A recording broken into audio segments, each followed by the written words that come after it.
Hello everyone and welcome to This Nintendo Life. My name is NBZ and we're here at episode 55. It has been a hell of a year, Bally, and it's time to celebrate and count down with the best games that we played. And that's going to be one of the main focuses of this episode, and of course, the final episode of the year, which will come out in a couple of weeks' time. But we're here today, we're going to discuss stuff, and Bally, how are you doing? Are you ready for Christmas? I'm very ready for Christmas, but do you know what being ready for Christmas entails? No, Bally, what does it entail? It means it's your birthday. It does! We're recording this on my birthday! Crazy times! You know what, Bally? I was tweeting the other day, and I was saying, oh man, December's a great month. We got Star Wars, we got Xenoblade, we got Christmas coming up, like all these amazing things happening. Birthday's like at the bottom of the list. Right, that's the thing. I then tweeted again. I was like, oh, right, it's my birthday in December as well. I completely fucking forgot it was my birthday. So that's a sign that clearly I just don't want to get older anymore. I've hit this point now that I don't know. I just kind of want to stop aging, you know, just stay here. So it'd be nice if that would happen, but I don't think it's going to be the case. But yeah, birthday's not as big a deal as they were back in the day. But hey, you know, trudging along, enjoying it, and I got a new microphone for my birthday, which I'm not using right now because I got to set that up. But it's very cool, and hopefully that will make the audio quality on our podcast sound a bit better in the new year. So look forward to that when we sort all that stuff out. But Bally, before we, do all those things, have Christmas, we've got to have a show to do. So tell us what we're going to be talking about on this week's podcast. It is time for Game of the Year, so we are going to first of all talk about what we've been playing very briefly. Well, it's not going to be brief, I guess, because we've been playing a ton. But then we are going to move on to talk about our top 10 games we played this year, but didn't come out this year. So that's a top 10 from each of us after the break. And we're also going to delve into a few of your emails that gave us your top 10s of the year that didn't actually come out this year. And we're going to mention last year's top 10s as well. Yeah, lots of stuff coming up after the break, but before we do that, let's dive into some video games, Bally. Lots of stuff has been played.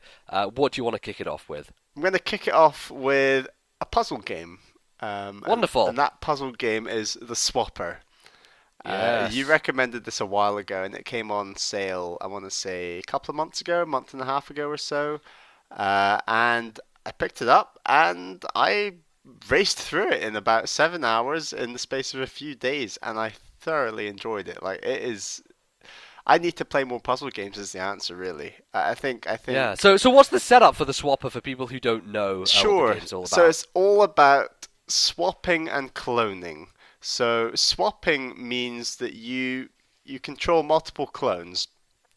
Swapping basically means you swap from controlling one clone to another clone, and it's very important which clone you're controlling because the one you're controlling isn't allowed to die. Only the other clones that you aren't controlling are allowed to die. So swapping and cloning is the key of the game, and there are basically two types of light, red and blue.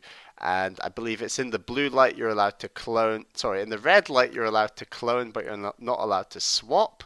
And then in the blue light you're allowed to swap, but you're not allowed to clone. And then that's basically the mechanic in a nutshell. But they obviously do that in so many different ways with different levels, different obstacles, different things, and it's got some incredibly innovative puzzle design where I was really just sat there for 20 to 25 minutes, sometimes even about half an hour, just testing out stuff, seeing what would work, and by the end of that game there are some devilishly hard puzzles, and where you have to sort of time falls and things like that, and there are even little action elements here and there where you do have to do a lot of timing and things like that. So it's more than just that initial mechanic. They really take it on and go further with it.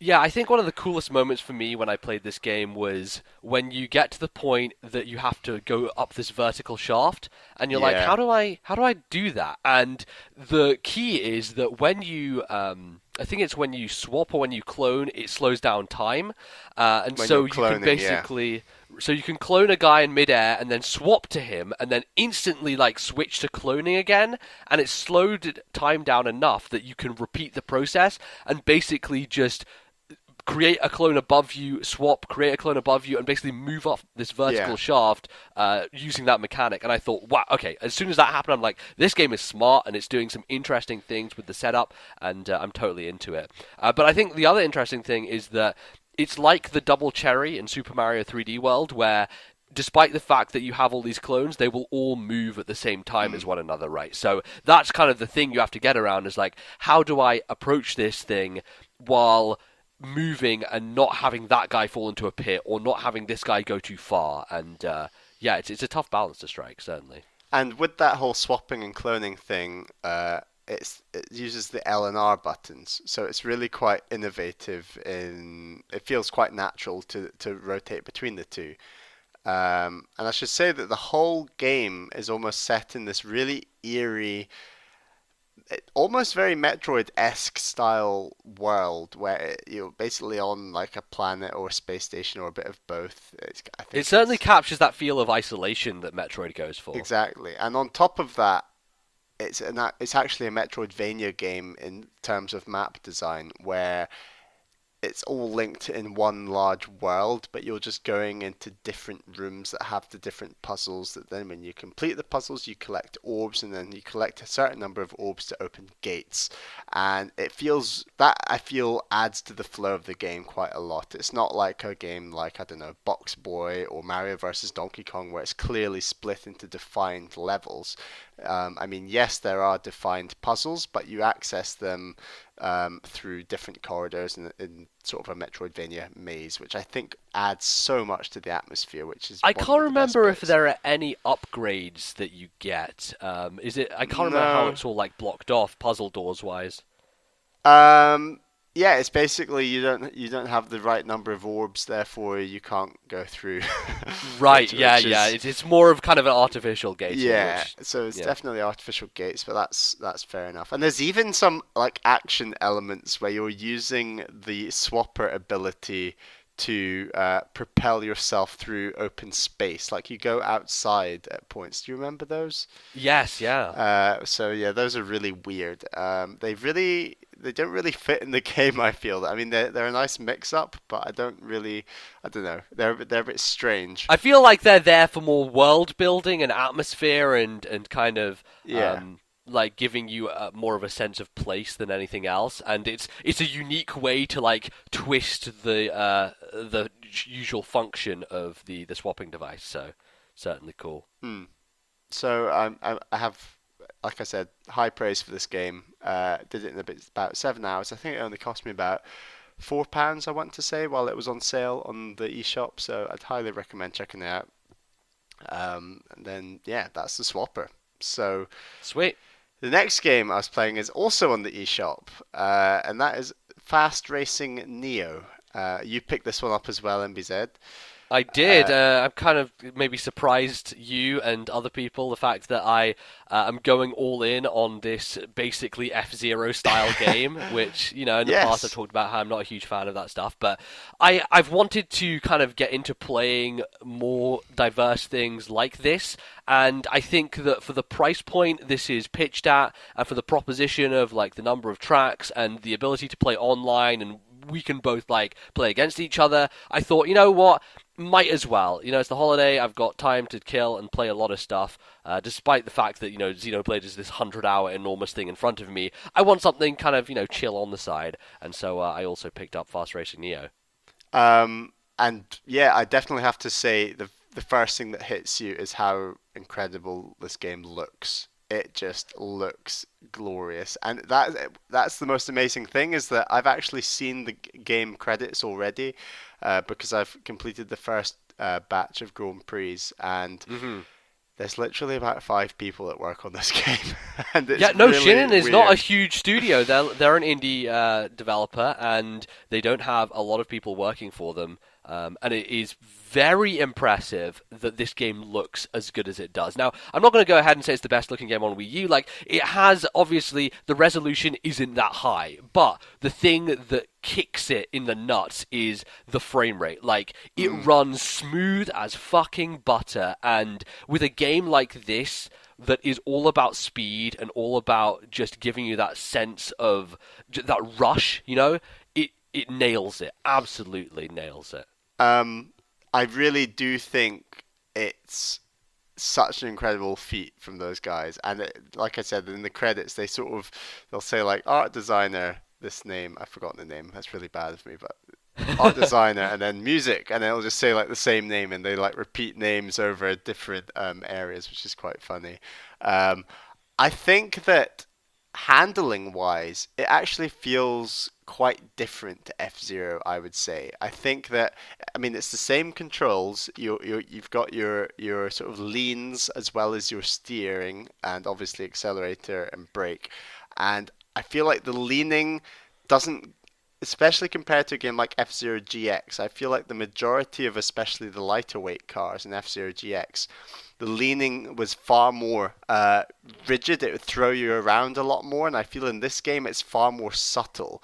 Right, it's very slight. It's to the point that when I was turning corners, I was more tapping it, like feathering the button as opposed to holding it down to turn around. and and it almost feels, I would say, more like Wipeout. Like these machines feel much bigger, much heavier, much tougher to turn, I would argue. I think that it's very difficult to get around the tight corners, put simply, without hitting the walls, to be honest. It takes a real judgment, and I need to look up online more about the best ways to go around corners and look up some tips and tricks, because it's not just a case of anticipating the corner. It's I think it's to do with the speed you're going around as well. I need to find out Yeah. whether the air brake is worth it or not, or whether you should feather like you're doing MBZ, or whether you feather the accelerator like I used to do on the Game Boy Advance version of F-Zero. Right. So I'm really intrigued to see how people are mastering the game, because that's the next thing I want to talk about is the difficulty. Oh my god, this game is difficult. Like the first couple of Grand Prix on Novice I found alright. I think I did both of them first time maybe, but the third and fourth one both took me a few times each. And like Mario Kart, the difficulty is tied to the speed your car goes. So car, what else do you call it? A futuristic car. So Yeah. the next level up, the intermediate level, which I've just unlocked, wow, like you need to get there, MBZ, because it steps it up, steps up the speed, and you are like, you cannot get around the corners for the life of you. Like it is so fast, and that's the intermediate speed, not even the faster speed. So it's just unbelievable how fast it goes. I can't like imagine how much it like improves, because right now it's stupidly fast. So I don't know how it goes up from there like twice, you know? Like not Exactly. even just like stepping up one time, but it's going to step up a second when you get to the last set of cups. And So that's why I want to be such a stickler when it comes to, not hitting the sides, getting some good lap times and stuff like that, because you really need to nail the basics before going on to those cups. And I'm really intrigued to see what people are doing online and saying online, because I really want to get better at this game, because at the moment I don't think I'm that great at it. Like it is so challenging, so difficult. it And is interesting because we were playing online, and so far, the online was holding up really well. Maybe there was one time where it was like telling us that we were both in second place, despite the yeah, fact that clearly we weren't. But I think for the most part, it's solid. I was like pretty much doing as well as you were, if not like yeah, more well. Like I yeah. was beating you more often, which is not the case in standard racing games with us. Usually, Bally wipes the floor with me, but we were kind of, around the same skill level, and that's probably to do with the fact that both of us have just started playing it, and we have to get used to it. And obviously, like this is more of the sort of thing that you're gonna dig into, and like spend time with and kind of polish your skills. So probably in the long run, you'll end up outpacing me. But yeah, it's certainly something that is going to require a lot of focus if you want to get good at it, for sure. Mm. But I mean, I'm absolutely loving it, and the F-Zero links are so clear. If you've played F-Zero GX, the sandworms are there. The course where they're just clearly there. They look very similar. I'm so surprised they went for that. Like, and it's just such a blatant copy, but that's fine. There's one And of then the vehicles is called the Fulton Capital, which is like this subtle nod, or not so subtle, should I say, to Captain Falcon, like Fulton Capital. Yeah, it's very kind of knowing about And its heritage. and the sort of tunnels that go underwater with the glass tubes that are so distinctive to Big Blue on both GX and X are there in this game as well. So there's sort of really clear F-Zero links, which is quite cool to see. How do you And feel yeah. about the track design so far? You were saying earlier that you felt the cars or the vehicles were like bigger and bulkier. Do you think that's maybe more to do with the narrowness of the tracks, or what? The tracks definitely feel narrower than GX, and obviously F-Zero GX has like 40 racers or 35 racers or something. This game has 10, so Yes. I feel it's a very different feeling game. And yes, there are narrow tracks in F-Zero GX, but I think in general these tracks are far more narrow. I'd say Wipeout. I've only played Wipeout 64, but that game feels a lot more narrow than F-Zero does, and I think it feels a lot more similar to this game. Um, but yeah, no, I think it's not exactly a clone of F-Zero, which is nice, and it's doing its own thing, and that's great. And I think it's just something I need to get used to and try and get better at because it is, like I've already said, just unbelievably challenging. But I'm looking Yeah, we forward haven't even to talked about like the polarity switching, which is like changing your color from phasing. orange Yeah, to yeah, blue, the phasing, which is cool because it ramps up the amount of focus that you have to pay attention to with this game. Like in a standard kind of futuristic racer, obviously you need to like really be concentrating, but this like adds an extra wrinkle, which is like, okay, not only do I need to focus on getting around the corner and hitting my boost and collecting the boost and not knocking into a guy and not crashing, but also I need to take advantage of these pads along the way that are dependent upon what color my car is at that time. So, like, just adding that extra layer, which I think is definitely appreciated, makes it more involved, I yeah. think, than your And I've standard seen racer. I've seen all the tracks in the game now, and some of those later tracks use those phasing boosts in really innovative ways, which is quite nice, and that it really does force you to properly, go on all of them. Quite simply because they put them into jumps, and if you're the wrong color when you go through one as a jump, you'll just crash right through it and Oh, man. fail basically. So it's forcing you to phase, which is quite interesting. But yeah, I'm looking forward to the challenge, and I'll definitely talk about this game next week for our sort of final game of the year wrap up. Awesome. So I have been playing a lot of Xenoblade, and we'll get to that. But before I jumped into the mammoth that is, I finished off Axiom Verge.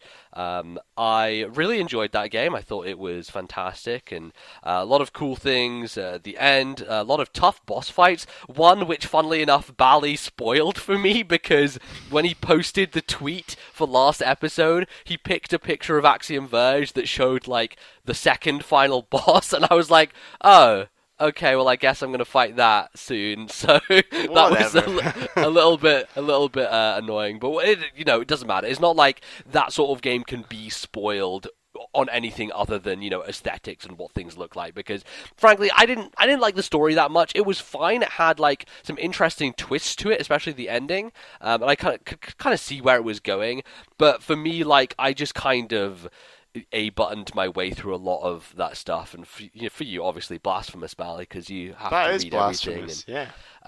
which, whatever, I didn't care. I like those games for their gameplay and for their exploration and for all that stuff, and it felt like it was slowing it down a lot of the time when I was just like, oh, I just want to get on. I just want to I just want to open this map segment and explore this area. I don't want to be like bogged down in the story, and so yeah, I kind of put it to the side. But it closes out with a bang. There's some good stuff at the end there.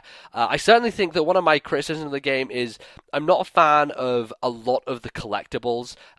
It does seem like kind of random when you're going for a certain thing and you're putting in all this effort to kind of MacGyver your way into a secret area, and then at the end you just get like a node, which is like one piece of a part which will eventually create a bar of health. So it's like heart pieces in Zelda, where it's like you can get a whole heart container essentially, and those will be placed in the world, but also you could come across like one part of a heart container, which is like if you get six of them, then it'll create a whole one. And so sometimes you'll go through this really complex puzzle, and at the end, your reward will be like one part of that. And it's like, well, I really would have liked a better reward for that. But then you can kind of look at it from the perspective of every area has like something kind of different about it, and sometimes you'll come across a really cool weapon from one of these secret areas. So it's kind of a lottery, and at the end of the game, like, you won't necessarily end up with the same sets of weapons and stuff that everyone else did. And I think that's something that Jeff and Dan over at Giant Bomb kind of were talking about when they were playing this game, is like they got to the end and they both had like completely different sets of weapons, which is neat because like a lot of them aren't required for getting anywhere in the game. They just have different interesting properties to them, and it's all kind of personal preference, like what gun do you like using the most, and which one kind of takes your fancy. So overall, really enjoyed it, and I'd recommend it to any Metroid fan. It's a solid game, and I think there's a lot more kind of interesting hidden depth there, because some of the collectibles you get are these like journal entries, and they kind of piece together some story things, but also you get these journal entries which are written in this foreign language which doesn't look like any earthly thing. It looks like this alien codex, and there is a way, I think, of deciphering that. And we were watching a video where Jeff was talking about this on GameSpot, and he was saying that one of the GameSpot guys had like gone in and like decoded some of this stuff and found like these weird passwords that you could enter in and give yourself like this super crazy weapon or whatever. So there is a lot of that stuff for people who want to go super deep on it. I haven't delved into it, so I don't know anything about it, but yeah, man, you know, it's crazy that like this one dude, Tom Happ, created all this stuff, and it is certainly one of the best games of the year, so I recommend people check it out. So Bally, let's talk about Xenoblade then. Let's move It's into the been big a long one. time coming, hasn't it? Oh Like, man, this can is you we first remember? found out about this game. I'm gonna say E3, or was it a No, it direct? wasn't. It's like an It was autumn direct, and nope, like nope. It was a beginning of the year direct. It was the direct in which they announced Link Between Worlds and a few other megatons. That was the first trailer they dropped there, in and 2013, start of the year. yeah, I believe Oh so. It my may have been god. 2012, but I think it was Maybe in 2013 start of the year. 2012. I don't know. It's been in development a long time. Obviously, it came out earlier in the year in Japan in April, and since then, people have been, you know, some importers have been playing it and saying certain things about it. But it's finally here, Bally. I'm going to jump to you first. What are your first Sure. impressions? Because you've played a lot less of this than I have. Yes. I've basically spent the Played last about a 4 days quarter of what you no-lifing the entire of Xenoblade, and I have played a Yes. significant amount. So, Bally, what are your first impressions? How do you feel about it? And are you glad that you played the previous Xenoblade? Has that kind of, you felt, Yes. helped you jump into this? I think the previous Xenoblade has helped an awful lot. So I'm 8 hours into this game. I've just completed the third chapter, and like one of my biggest issues with the original Xenoblade was the map. Like I really hated the idea that it was these different segments that linked together in this complicated, the structure of the Bionis and Mechonis, like it linked together in a funny way. The map in this game is so well implemented, and like you can zoom in, zoom out. There's so many different options that you can click through to see what you want to look at on the map. It all links together seamlessly. You can even fire up a probe that you only just found out today, MBZ, because I told you. You basically tweeted or did a Miiverse post Miiverse about the post. probe thing, and I had remembered from marketing stuff that they Yeah. had talked about the probe you could throw in the air and look around. I was like, how the fuck do you... Bally, how did you do that? Like, I've played this game for 36 hours, and I don't know how to do that.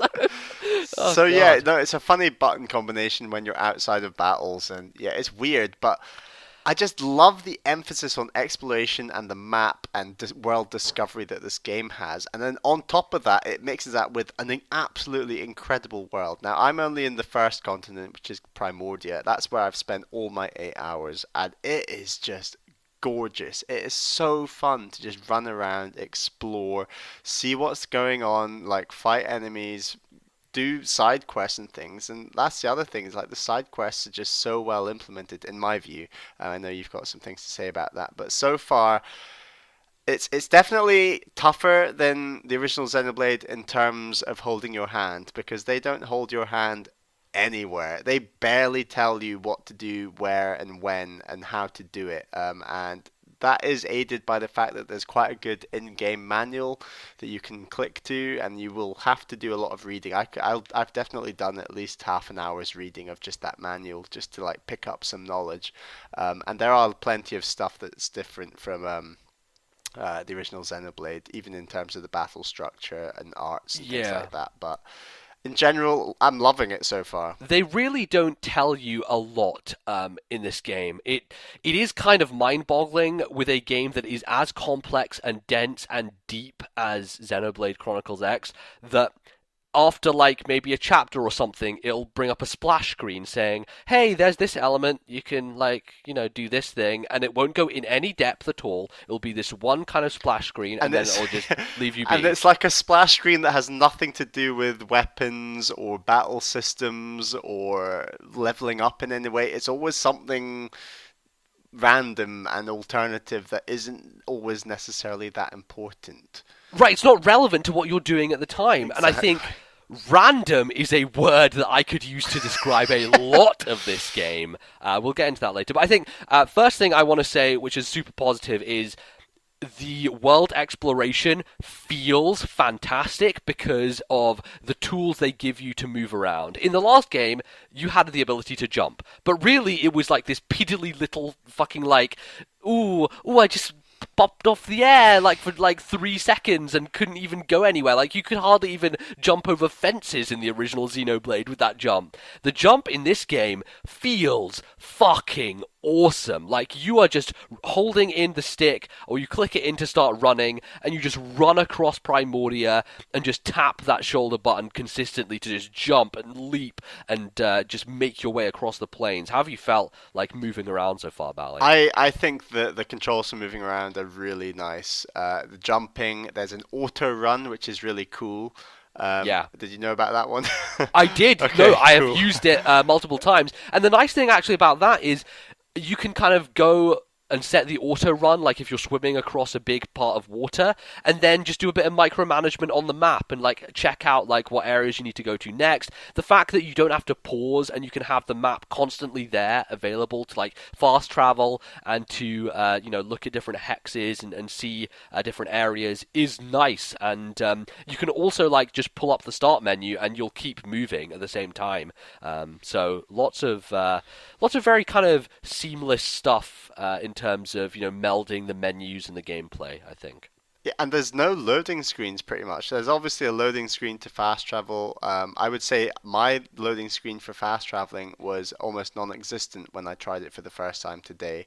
It was really quick. So I've done all the booster packs now in terms of downloads. I know you've just done that now, MBZ, because you've I just have. I just got the got hard a drive today for my hard drive. birthday, and I have installed those. And so far, I'm not really noticing a difference because I think it's the basic pack that does the loading. So I had already experienced the faster loading. All But right. yeah, textures are definitely popping in much better now, and enemies are showing up further away. So Hmm. it's nice. It's not something that is necessary for you to enjoy this game, I don't think, but it just makes the experience smoother overall. But like I've already said, I just absolutely love the way that the world is just so seamless. The way that I like how New LA is like a little hub that you always come back to. There's lots of stuff to explore and do inside New LA. And then I've just spent so much time just in the areas very close to New LA where the first few missions are, and it's just so much fun to run around. We can't emphasize that So enough. what side missions and stuff have you been doing, if any Oof. at all, yet? I did this one where I had to fetch this guy's. It was some item he needed to find out something, and the Okay. item was actually between level 30 monsters, and they were asleep.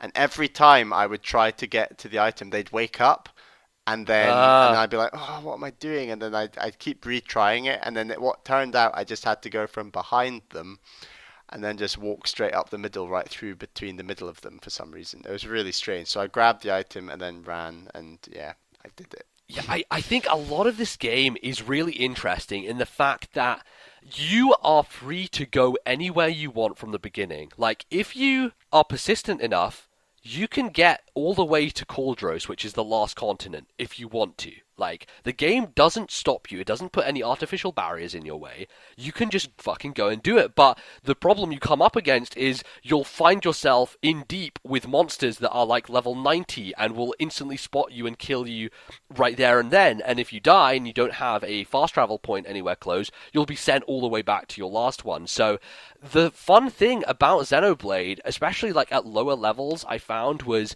trying to explore and trying to be stealthy at the same time. Like, there's this element of like trying to hide from enemies and creep round them to just make it to that probe site so that you can just set down the landmark and then have a safe spot, you know, have an area that you can go back to.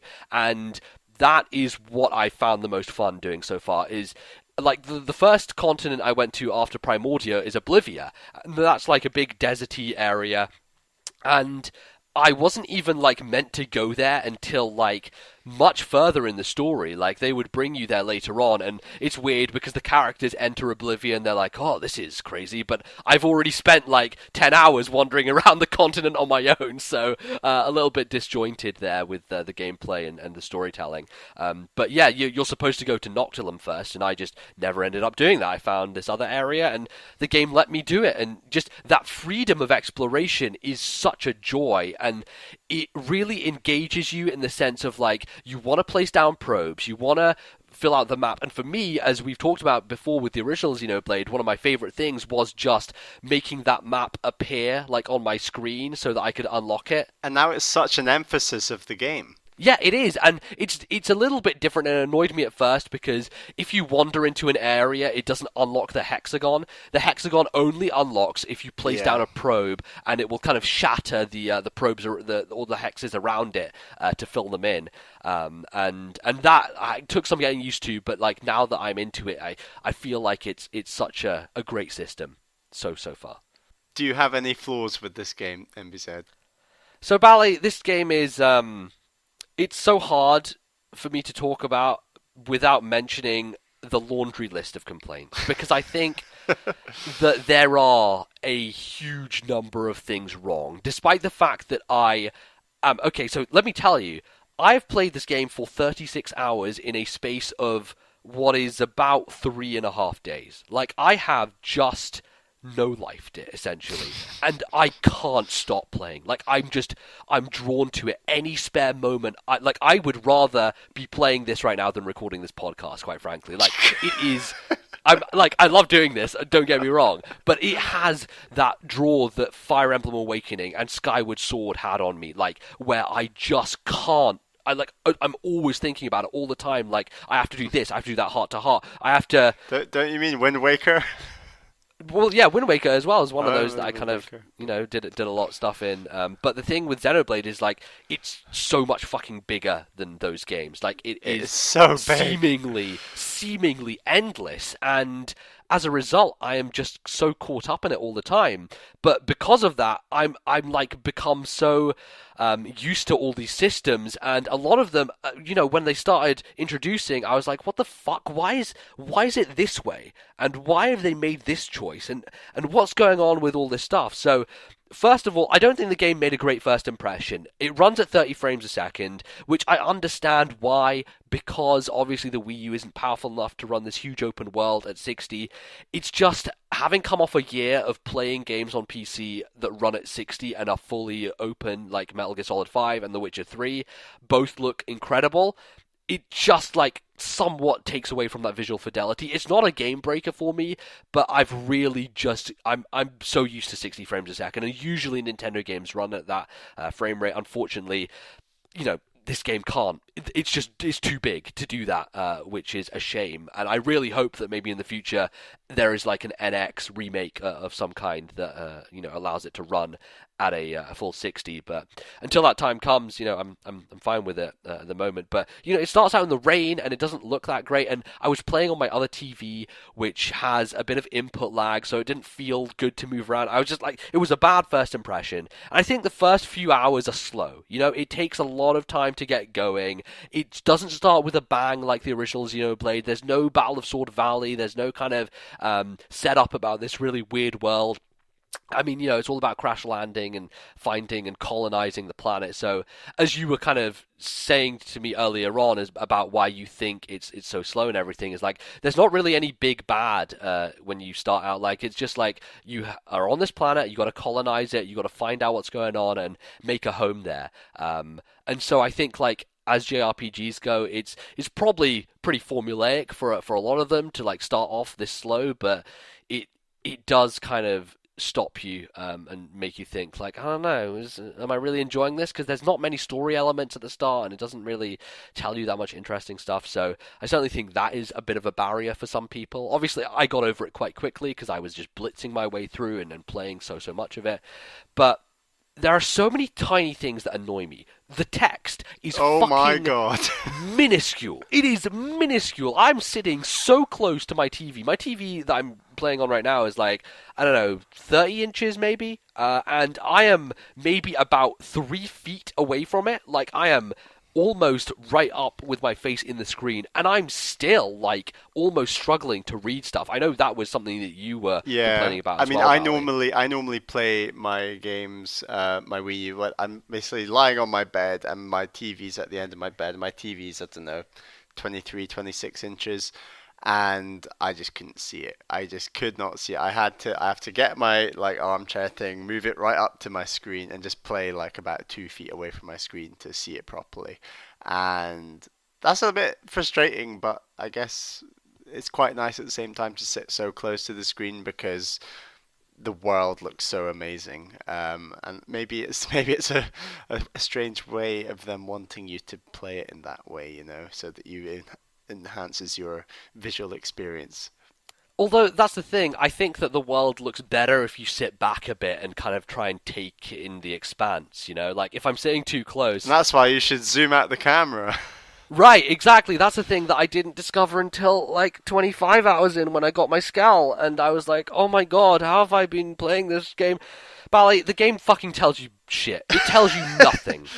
It tells really you doesn't. Fucking nothing. And that's why, like, that e-manual is helpful, but there are certain things, like you texted me today and you're like, how do I get my Division spoils? And I was like, right, because like the game doesn't tell you that, and how the fuck are you supposed to get, like, why don't they make it so that the Division spoils you can just tap on the gamepad, like the thing that's lit up which says Division spoils, and just get them? But no, you have to find where to get them, which means you go back to the barracks, you have to go to the computer, you have to go into the Division menu, you have to be connected online because the Division menu stuff is all based around the online, and then you have to go to Division awards, and from that list of awards you have to choose which one you want to get, and it is just a fucking pain.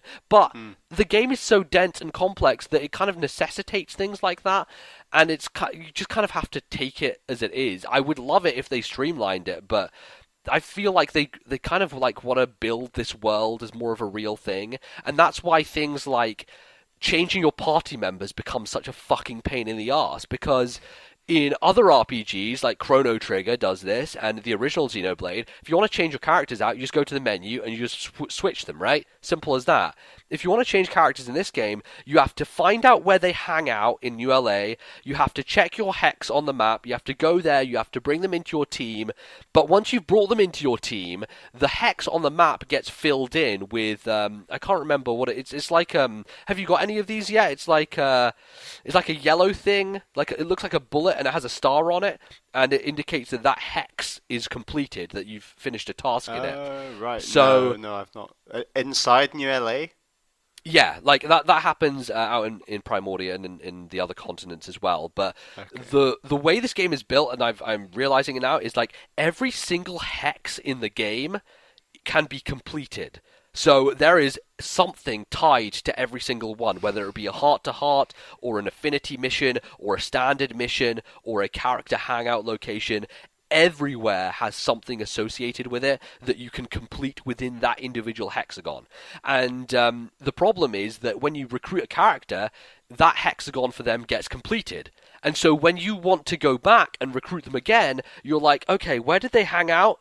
I can't tell because I have like 20 completed hexagons on my map. Some of them are for random missions, some of them for like I don't know where the fuck this character is, and I will spend like 10 minutes just fucking tapping each one individually and not being able to know, and it is fucking frustrating. Like there is no shortlist, there is no thing that tells you where they're gonna hang out, where they're gonna be. It is terribly designed, and that is like for a lot of the hex stuff is a pain in the fucking ass. Like if you want to take an affinity mission, you can't just add it to your mission list and go tackle it later, because if you go for an affinity mission, you get locked into it and you can't do any other affinity missions, or you can't do any story missions. Like, you have to follow through and finish that single one before you do anything else, which means that you can't pick them up and have them and reference, like, where they are. If you want to do an affinity mission, you have to, again, look at the map, go take go to all the different areas. There's, like, 6 different parts of New LA that you keep tapping through, tap on the individual thing, see what it says, see the level requirement, see the progress thing. It doesn't tick off a progress requirement if you can do a progress requirement. Bally, there's just so much fucking horrible UI design. Like, I know that the map probably seems great for you right now because you haven't had to experience it for a long period of time, but let me tell you, it's fucking awful in so many ways, and it's just drives me insane. So, man, I don't know. There's a lot of annoying stuff. Also, I wish I could control the map with my joysticks, because I like zooming in and out with a joystick. It feels smoother and cleaner, and the map seems a bit laggy, like when you scroll on the touchscreen. I've been using my fingers to like just move the touchscreen, because getting out the stylus is too much of a pain in the ass every single time, because you're literally interacting with it on a consistent basis, because like fast travel and finding out locations. That's another thing. Like, there are some quests where they will say kill this enemy, and it will pop the location on your screen, and you'll be like, okay, that's the area I can find this enemy in, and I can kill it. There are other quests where it just won't show you where the enemy is. And I'm like, why? There's an inconsistency here that makes no sense. There are quests which are like, gather this random thing which you can only get from blue crystals. And there are all these blue crystals popped around everywhere. They're like collectopedia items that you can get. And it will say, gather 3 of this, 4 of this, 5 of this, right? I had one but of them. It will say, like, in the whole continent. It won't give you a specific area. It'll be like, oh, I don't know, just run around Oblivia for 7 hours and see if you can find a place where this random crystal appears. And it's like, fuck you, no! Give me a specific point at which this spawns. Which means, like, majority of my time, I've spent online looking through NeoGAF and looking through this amazing Google Doc that someone has made that has, like, area locations for every single item and enemy and all that stuff. But, like, I shouldn't need to do that, is what I'm saying. I shouldn't have to go to a third-party resource to try and find where anything is. Even the in-game thing which shows you where enemies are only tells you the continent they're located in. It doesn't say a specific area within that continent. And there are also parts of the map where it doesn't fill in the name of the area. Like, you'll find an area, it'll say area discovered, but it won't physically write that down on the map. That won't be there. There's a very few locations that are actually written in stone. So even when I'm going to these guides and seeing them and it says, go to the Molten Hollow in Primordia, I'm like, I don't fucking know where that is, because it's not written down on the map. Even if I had found the area, sometimes it is, sometimes it isn't. Then, like, you tap the map to basically, when you have the hexes all filled in and it's showing like the probe areas and the activities that you can do around them, trying to like move through the area with that is just like impossible, because it covers up everything. So you have to tap it like twice to get a clean map view. Even then, it's impossible to know verticality, so you don't know whether something is up high or below, which is horrible. And I wish there was a way to view a 3D version of the map, because despite the fact that Primordia is pretty flat. What? Your probe is really good for that. The aerial probe. Yeah, it can really help you with 3D. I don't think it helps with certain aspects, such as get to this area, because it will say get to this area. Even if you throw up the aerial probe, it won't have a thing that is telling you this is the area you need to get to, you know? Like, it's good for looking at stuff, sure, that's but what it doesn't I mean. help Like, in that sense. there was one fetch questy sort of mission where the dude I had to find was up really high, and I was like, where the hell is he? And, you know, if I'd known about the aerial probe then, just throw it up there, and then I would have been able to see him like on the top of that cliff and be like, oh, I have to get up there, and then you just but would you though? I'm not sure. Like, that aerial probe would have loaded his data into the map, so you would have seen him. Like, I feel like that stuff is. Oh, that's the Really? whole point. Yeah, Okay. it's like a real-time vision, like from high Mm. up. I don't know. I think there is a lot that could be done there. Like you look at the map on the screen and it is all flat, and you just don't know It anywhere. does Like have my geography knowledge is fading me. What are they called? Contours. Lines that I show. mean, they're faded, they're faint, they're very difficult to see, in my opinion. I don't think they help that much at all. I don't know. But I think it works. anyway, anyway, Valley, like, there's a fucking bunch of shit that I find tedious and horrendous about this game.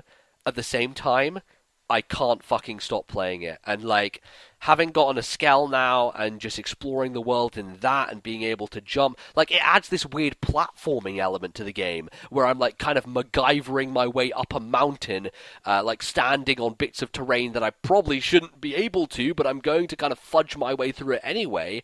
And, it works, and you can just go fucking anywhere. It's marvelous, and it makes you so much faster. You can clear so much more land. There is a danger to it, because if you randomly run into a level 90 enemy that decides to just smash you to pieces, you lose your Skell, and then you have to pay insurance, and if your insurance all runs out after 3 times of being destroyed, you have to pay a thing. Like, systems upon systems, Bally. It's deep, it's complex, and that's partially why I love it so much. I think a lot of the side quest writing is pretty great. The affinity quests are excellent because they're all fully voice acted and they have their own stories. They flesh out the characters that you're using. The normal quests are actually much better written than the stuff in the original Xenoblade, and they have no voice acting, but they still use like cinematic camera angles, and there are unique assets being used for each of these quests. Like there was one I just did where I had to send an alien off to the future to see if this car would work. It was kind of a riff on Back to the Future, and the guy made me go buy a car, and then we brought it back, and there's this whole animation of the car like lighting up and sparkling, and like all that stuff is all unique to that individual normal mission, and this is like one amongst a sea of literally hundreds and hundreds, but they're all like taken care and attention and detail, and it's just engaging me way more. Like this side stuff is far more meaningful to me than anything in the original Xenoblade ever was. And so despite the fact that the story is weaker and isn't as engaging, I think that stuff makes up for it. And I will say that when you get further on, especially when you hit chapter 5, that's when one of the first big story twists happen, and it really kind of like pushes you on. It's like, ooh, that's an interesting thing to add to here as a wrinkle, and I'm actually kind of like very interested to see where it goes. So I tell you, Bally, this is like the most conflicted I felt about a game in a long time, but it's magnificent. It's magnificent and fucking terrible at the same time, and I'm trying to think like how am I going to place this in my games of the year, because like on the one hand it's clearly number one, on the other hand it doesn't belong on the list. Like oh my god, I can't. So anyway, We'll have feel to like fight I've it out ranted. next time. We will. I feel like I've ranted enough. We'll talk about more stuff. We didn't even talk about the combat system. We'll get to that. There's plenty of time to talk about Xenoblade in the future, Bally. So Definitely, and I'm going to so try we'll and do that. catch up a little bit more with you, even though that's probably an impossible task. Probably, yeah. I'm just all guns blazing. So anyway, that is going to close out our first segment. Join us after the break, where we will be discussing a bunch of stuff to do with our games of the year. So don't go anywhere. We'll be right back.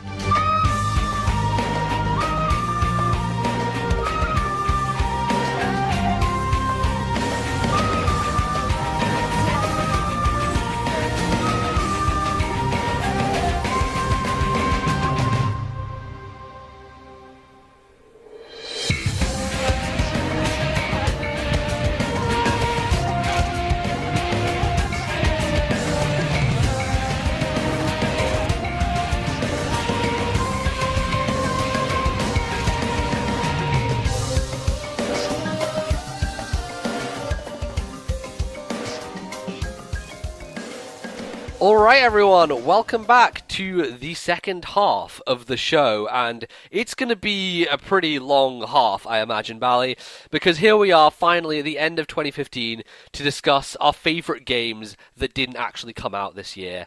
It's a list that we like because I think a lot of this podcast is us spending time digging into our backlogs and playing older games, wouldn't you say? Yeah, exactly. I'd say we spend most of our time talking about those games. And yes, there are some great games that did come out this year, but we do spend a ton of time, like you said, dipping into our backlogs. Stuff like sales happen, we buy older games. There's so many classic Nintendo games in general that we've missed out on, especially me. And it's just a really great opportunity to talk about those games a bit more and remember what we thought about them when we played them earlier this year. Yes, indeed. Lots of amazing things to talk about. It's been a good year, I think. I think for me personally, I played a lot of amazing 2015 games. So maybe overall, the list of games that were old this year that I beat weren't as strong as last year. But I think at the top end, there is a lot of good stuff. Very, very good stuff. So we're going to get to And all that. Sorry, what were you going to say? I was going to say, we asked everyone to send us in their top 10 games of the year that didn't come out this year. And we got did. quite a few emails. Right, so before we jump into our own personal things, we're going to check out what you had to say. So, Bally, let's kick it off with some of our listener Game of the Years. So Peter said, Bally and MBZ, I had 14 games to consider for this year's Game of the Year that didn't actually come out this year. It was definitely tough ranking the top 10, then deciding which unlucky few wouldn't make the cut. I can't even imagine trying to collaborate on a list with another person the way you guys do on the podcast. Anyway, without further ado, here's my list. Number 10, Hitman Absolution. Number 9, Breath of Fire 3. Number 8, Hyrule Warriors. Number 7, Kirby's Epic Yarn. Number 6, Pikmin 3. Number 5, Captain Toad Treasure Tracker. Number 4, Hyperdimension Neptuna Rebirth 1. Number 3, Mighty Switch Force. Number 2, Guacamelee. And number 1, Xenoblade. Still good, but didn't make the cut in no particular order. Zelda Spirit Tracks, Earthbound, Pilot Wings Resort, Child of Light. I'm definitely looking forward to hearing what you guys come up with. Good luck. That's Peter, or on Twitter he is at CapsuleJ, and he's from Georgia, USA. Nice, a good list there. I think lots of interesting picks and ones that you had, like Pikmin 3, on your list last year, Bally. Oh yeah, yeah. Yeah, Only number 6, not good Oh enough. yeah. And yeah, Captain Toad obviously coming out at the very end of last year, so yeah. Yeah, I think we're counting it in our 2015 Have games, you ever because heard? technically in Europe it came out in 2015. Have you ever heard of number 4, Hyperdimension Neptuna Rebirth 1? Okay, I could go off on a little tangent about this because Nagi has told me much about the Hyperdimension Neptunia series, but I'll give you the elevator pitch. It's basically a game in which the consoles are personified as anime girls, or should I say the console makers? Actually, no, it is the consoles. So, like, the PlayStation, the Xbox, and Nintendo are all basically personified as anime girls, and there's some weird Japanese RPG battling. That's the elevator pitch on that game. So Cool. there you go. It's Right. weird as shit, basically. Cool. Well, talking of Nagi, he also sent us Yes. in his top 10 games of the year that didn't actually come out this year. So his number Indeed. 10 was Muramasa, the Demon Blade. Number 9, Chaos Head Noah. Okay. Number 8, The Third Birthday. Okay. Number 7, oh, this name is a nightmare, right? Dot hack. It's just call it dot hack. Dot Hack, let's go for that. Dot Sure. Hack. Number 6, Final Fantasy 13 2. Number 5, Terra Online. Number 4, Soul Reaver 2. Number 3, Fire Emblem Awakening. Number 2, The Swapper. Number 1, Eternal Darkness Sanity's Requiem. Well, yes, as one would imagine, Nagi has a lot of weird anime games on his list because that's what he plays. But yeah, I can testify to Terra. That's one that we played together. I had quite a lot of fun playing an MMO. Terra Online is pretty good fun. Yeah. So And Fire Emblem Awakening, The Swapper, both games I'm still playing Awakening and just finished The Yes. Swapper, so yeah. There's both excellent titles. Some- Eternal Darkness, one of those GameCube classics that is Yeah. more of a horror title that neither of us Yeah. really want to play because we hate horror games. But I feel like a lot of people love Eternal Darkness. So Cool. So we've also got an email from Ryan. Hey guys, big fan of the show. I've been listening for a little over a year or so, and I thought I should mention that you guys have really gotten me into the whole podcast scene as both a listener and a podcaster. You've caused many hours of entertainment and laughter for me throughout the many shows you've put out, especially during episode 50 when you were trying to come up with your top 50 games. Anyways, on to the topic at hand. My personal top 10 games I've played this year that didn't come out this year are number 10, Transistor, number 9, Fire Emblem 6, Binding Blade, number 8, Shadow of Mordor, number 7, Trauma Center Second Opinion, number 6, Pikmin 1, number 5, Mother 3, number 4, Danganronpa, number 3, Ace Attorney Investigations 2, number 2, Bioshock, number 1, System Shock 2. I usually don't play or enjoy first-person shooters, but I was pleasantly surprised by how much I enjoyed the System Shocks and the first two Bioshocks, probably because of the incredible RPG element in System Shock and the atmosphere and the story in Bioshock. Thanks again, you guys, and keep up the excellent work. Ryan from Rochester, New York. That's a good list. There's lots of interesting different games in there. Obviously, Fire Emblem 6 is a game that I'm playing through on my channel right now. And Shadow of Mordor, that's something that I played earlier this year. Some cool stuff there. So, yeah. Mother 3, that's something we need to get to, isn't it? It is. It'd be nice if Nintendo got to it as well, but sure we'll see where that goes sure next year. Yeah. Are System Shock and Bioshock linked? Yes, I don't exactly know how, but I believe the same creative team are behind them.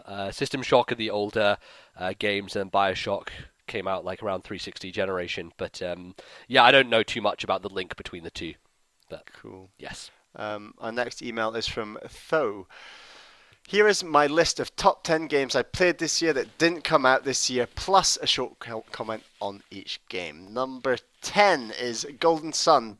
Does everything well, but nothing is exceptional. P.S. I have not played The Lost Age yet.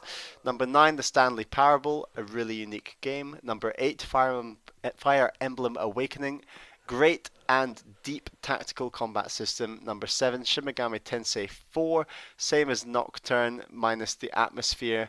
Number 6, Rogue Legacy, just one more run.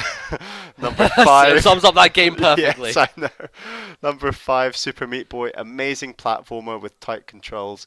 Number 4, Shin Megami Tensei, Persona 3, FES, awesome characters and concepts.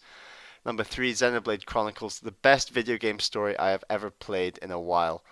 Number 2, Dark Souls, hard but fair, great combat system and great world. Number 1, Shin Megami Tensei Nocturne, yeah. Best turn-based combat system I've ever used, and amazing story and atmosphere.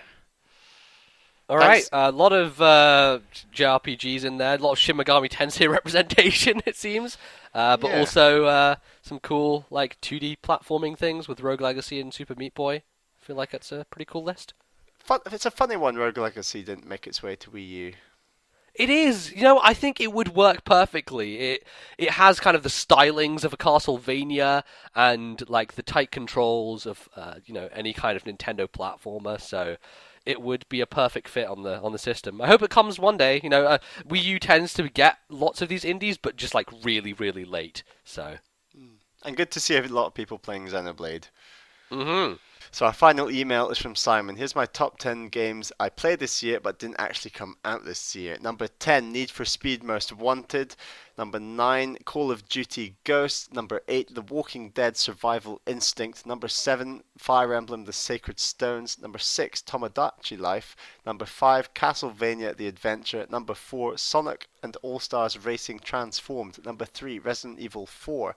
Number 2, Batman Arkham Origins Blackgate. And number 1, We Fit You. Love the show. Simon from the Netherlands. Now this is a list and a half. This is a crazy list that Simon has sent us. Lots of, I would personally say, questionable choices, like The Walking Dead Survival Instinct, which from what I've heard is a dog-awful piece of shit. But sure, I mean, if you enjoyed it, that's all down to you. But yeah, a lot of interesting things then. We Fit You, number 1. I'm guessing he must have got very into shape this year, and that was a big factor. That's cool. I don't know if my circumstances were right, I would definitely be into like Wii Fit U, but I just can't.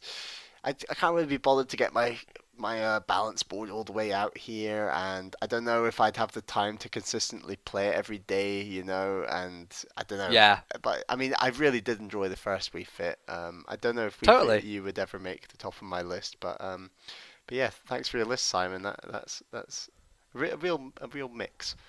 A real mix indeed. All right, well, that's all of those that you sent us. Thanks very much for sending those in. It's a lot of fun to see what other people have been playing. And I feel like there's lots of games that we've talked about on the show that keep cropping up, like Fire Emblem and like Xenoblade. So neat to see lots of people are ranking those highly on their personal lists.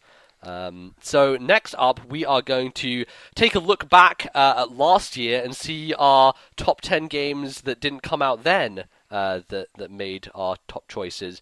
So Bally, how about you tell us what were your top 10 from last year for context? So last year, my top 10 were number 10, Wario Land 4. Number 9, Super Mario Advance 3, Yoshi's Island. Number 8, Metroid Fusion. Number 7, Assassin's Creed 4. Number 6, Trine 2. Number 5, The Legend of Zelda Link's Awakening. Number 4, Super Metroid. Number 3, Pikmin 3. Number 2, Super Mario Galaxy 2. And number 1, Metroid Prime.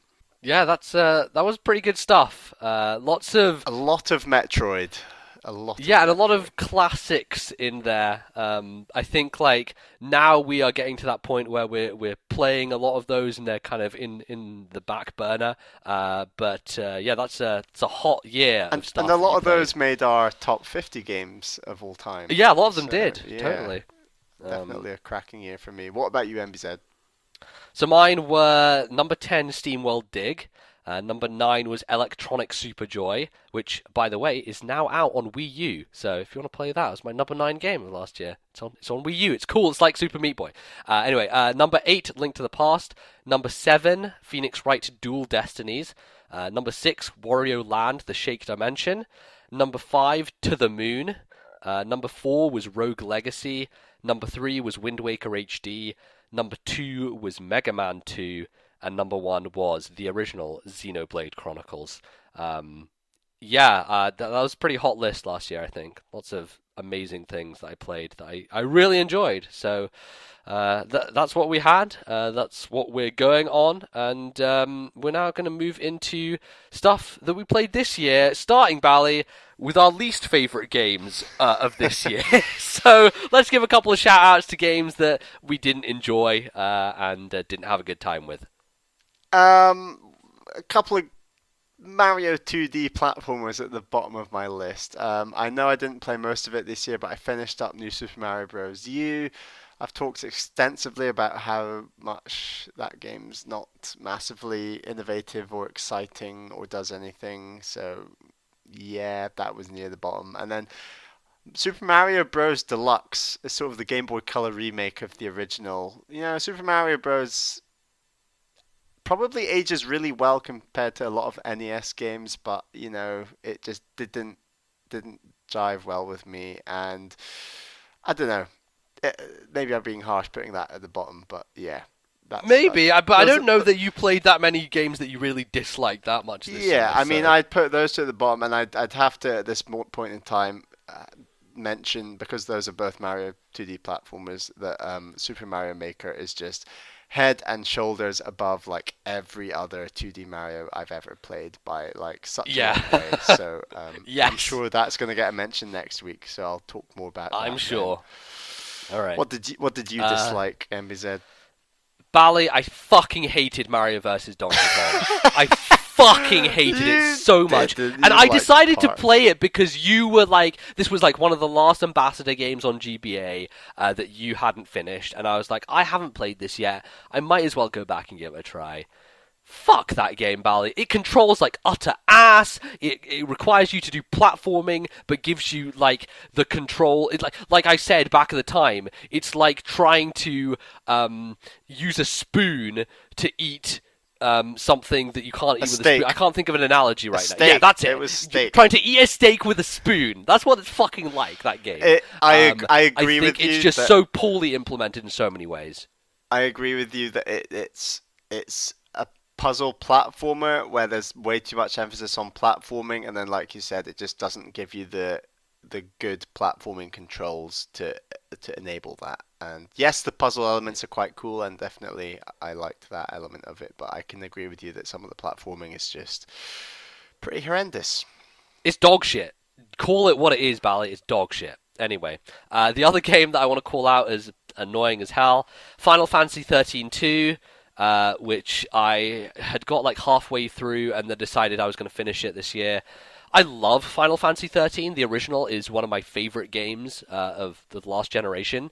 13-2 is just not good, in my opinion, at all. It takes a lot of the things from the last game, which I enjoy, like the battle system, but then like force this kind of weird Pokemon element where you have to take monsters and like train them up as your third party member, which I just didn't enjoy because there was a random element to it to what you got, and like it just involved a lot of backtracking, going through time and space, and it wasn't a consistent world. And then you got to the end and you had to fucking grind forever if you wanted to beat this gauntlet of last bosses, which was like 5 in a row, and they're all ridiculously difficult. Also, the frame rate, I realized, was fucking garbage, just like Assassin's Creed 4 when you're in a city on Wii U, and it runs at literally 15 frames a second and made me want to vomit all over it.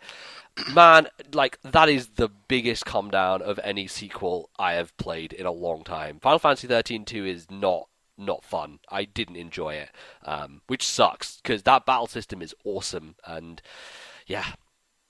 Just those Terrible. two? Also, didn't really enjoy Xeodrifter that much. That was another one. Xeodrifter was fine, but you know, yeah, I had issues with it. I mean, you're probably expecting me to say Star Fox 64, Yeah, which I thought. I totally have issues with. I think on a fundamental level, Star Fox 64 is still fun, but I don't think I could place it down with my worst games of 2015. That's It's fair, more like, that's fair. it's more of a meh than anything else. It's more of a resounding, it was okay, you know? So, Yeah. there you go. And Those are the games I didn't enjoy. I think I would give my bottom two a big meh rather than a actually I hate them, they're bad sort of vibe. Yeah, whereas for me, actually, fuck Mario vs. Donkey Kong. I, like, vehemently, like, hate that game, so... It's a good game. It's a good game. No, you're an But, idiot. yeah. But it didn't make my Anyway. top 10, you'll be glad to know. Good, I'm glad. If it made your top 10, I would have shouted your face off and told you to replace it instantly. Oh dear. What were some of your games that sort of didn't quite make the top 10 that you really liked? Yeah, so we're going to do a bit of honourable mentions here. For me, Monument Valley was one that stood out. Like, it's a super cool little mobile experience that plays with perspective in an amazing way and has such interesting mechanics. It didn't quite stand up to a lot of these other games, but I just wanted to give that one a shout out and say I really enjoyed it and thought it was super cool. I also wanted to shout out Luftrausers, which is just like a super short burst, real fun, arcadey style shooting style game that I had a lot of enjoyment out of. But yeah, didn't quite make it into the top. And the last one I want to shout out is Ghost Trick, which I think a lot of people adore this game, and for me it didn't quite hit the highs of something like a Phoenix Wright. I'd just been led to believe by everyone that how good this game was. It didn't quite do what it did for other people for me, but I still respect it a great deal and I really enjoyed it a lot. So I do want to give it a shout out there, and say that yeah, it didn't make my list, but it's a good game. I'd want to echo what you said about Monument Valley. Yeah. As someone who hasn't really ever played a mobile game, that was an interesting one, and I'm glad you gave me a voucher to try out that game because it was good fun. I remember enjoying it, playing it on the tube and stuff in London, so that was good. Some really big ones didn't make my list, so I'm just going to put them out there. Zelda: Link to the Past didn't quite Wow, get into my really? top 10. Really. And I think once you do hear my list, you might even agree. But yeah, Okay. Zelda Link to the Past. So Donkey Kong Country on the Super Nintendo, Donkey Kong Country 1 didn't quite make the list. Now, I absolutely love a 2D DK game. And yeah, it's just the standard this year was kind of consistently high, even if the top games of the list are maybe not quite I don't know. We'll see. But SteamWorld Dig also didn't make the cut, I'm afraid. Oh, interesting. I Okay. really enjoyed that. I think I played it in like 2 or 3 sittings and just really sort of marathoned it, and it just was so addictive. Such a great little mechanic of collecting gems, upgrades, and stuff like that. Yeah. Um, Mega Man 2 didn't make it either. I did Wow. really All enjoy right. that game. I know you like that game a lot more than me. That was my number two last year. I fucking love Mega Man 2 so much. I know how you feel, so you're maybe sad that didn't make it. And yeah, Ollie Yeah. Ollie didn't make it either, I'm afraid. Ah, And okay. neither did Mario versus Donkey Kong, like I said before. Great. Good. No, I'm happy Yeah, about that. So so yeah, yeah. hopefully the good made up for the bad there to please you, MVZ. But those are some mentions I'd like to say. All right. Well, with all of that out of the way, all that preamble, Bally, we finally made it to the point at which we're actually going to start talking about the top 10 games of the year that didn't actually come out this year. And so I think we're just going to go back and forth with our number 10s, then going down the list and We're going to go to see. 6 and then have a little break. Yes, that's what we're going to do. So, Bally, how about you kick us off? What is your number 10? I think ever since you played this game, you were like, Barely, it costs like £2. You gotta play this game. It's so quick. It's so simple. You'll love it. You'll love it. Gunman Clive. Like Yes. I thought when I picked up my new 3DS, I need to play more 3DS. Like I before that I'd played a ton of Wii U last year. I bought my new 3DS earlier this year, and I wanted some games to play on it. I had Xenoblade, which obviously was great, and I enjoyed that. But I wanted some short stuff on the side, and I think that definition of short stuff on the side, that doesn't get much better than Gunman Clive. It is such a well polished game. It is so like the music, the art direction. It's challenging, but not overly challenging. It feels like a modern Mega Man in so many ways. It's obviously much It's easier than Mega Man. bite-sized as well. Like if you're talking about a handheld game, like those levels are the perfect length. Like they are just it's the point at which like they don't even have checkpoints in them because they're so short. Like if you die, you just go straight back to the beginning, but it never Yeah. feels punishing because they're so short, you know? Yeah, and it's just really great sound design and everything, and the way that you fire your gun at the enemies. It's just, and there's like a nice little upgrade system in there. They mix it up. There's unlockables. Um, Really, really well done. And it's all made by one person who's just like the most awesome guy ever, whose name is Yeah. Bertil Horberg. And it's amazing that he just created this by himself. Like, really well done. And obviously, the HD collection is now on Wii U. Yes, you can get both of them, the first and second, which is wonderful. What's your number 10, MBZ? So you briefly mentioned this game as your honourable mentions. It's Ollie Ollie is my number 10. I fucking really liked where this game went in the sense that you start off and you are kind of lost. You need to do a lot of legwork to try and get somewhere in Ollie Ollie because of the way the controls are implemented. It is a lot of, trying to overthink things and then fucking up and then, like, not getting a handle on it and, like, kind of futzing your way through the first few levels until, like, you hit maybe the middle of the second world and suddenly it clicks. And that point when it clicks is magic. Like, for me especially, it just made me want to continue playing and going for the high scores and trying to get 5 stars on every level and going for the daily challenge every day. And like that one time on Skype when I was like, all right, Bally, I've practiced it a bunch, I can nail this, went for the daily challenge, fucked it up like so badly. That was And quite like that's entertaining. it.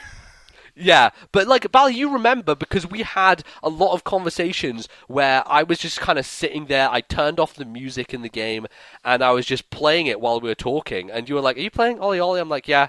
I like it's just like the sort of thing in the background that I don't need to focus all my time on. And I can like have a podcast on the background and And I feel like you're not even that into high score games. no, I'm not. And I think like that's why this one is on this list because as a game that is based around high scores that I don't really care about usually, it still spoke to me. You know, it still gave me that sense of achievement and wanting to do better and better. Mainly just because the idea of perfectly grinding your way through a level is so satisfying to pull off that it's not even that the score necessarily mattered that much. It was just that I enjoyed executing it, you know, just being able to nail it, just like a skateboarder in real life, like does all these tricks, perfectly lands them, all these flips in the air and everything. It is that satisfying feeling of being like boom, boom, boom, boom, nailed it all together and come out of the other side with a perfect thing executed. So, yeah, it was wonderful. I had a blast with Ollie Ollie, and I didn't really expect to. I just expected it to be like, okay, I need to go through my Steam games and play some of these things I haven't got to yet. And it captivated me for like 8 hours, which, yeah, much longer than I expected it to. So that's why it's number 10 on my list. So my number 9 is Ocarina of Time 3D. So the original classic Zelda. the original One might say the classic Final Zelda. Fantasy VII of Zeldas.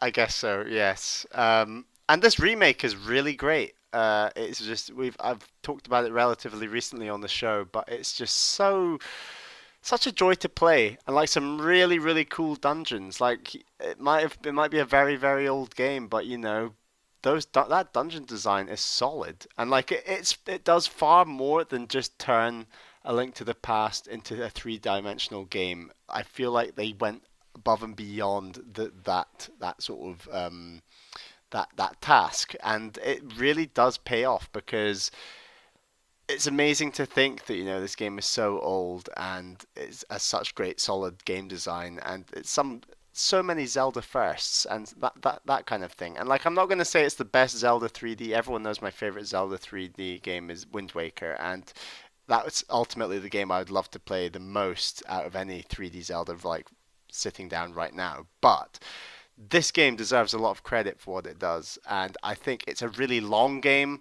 and I don't know. What do you have to say about it?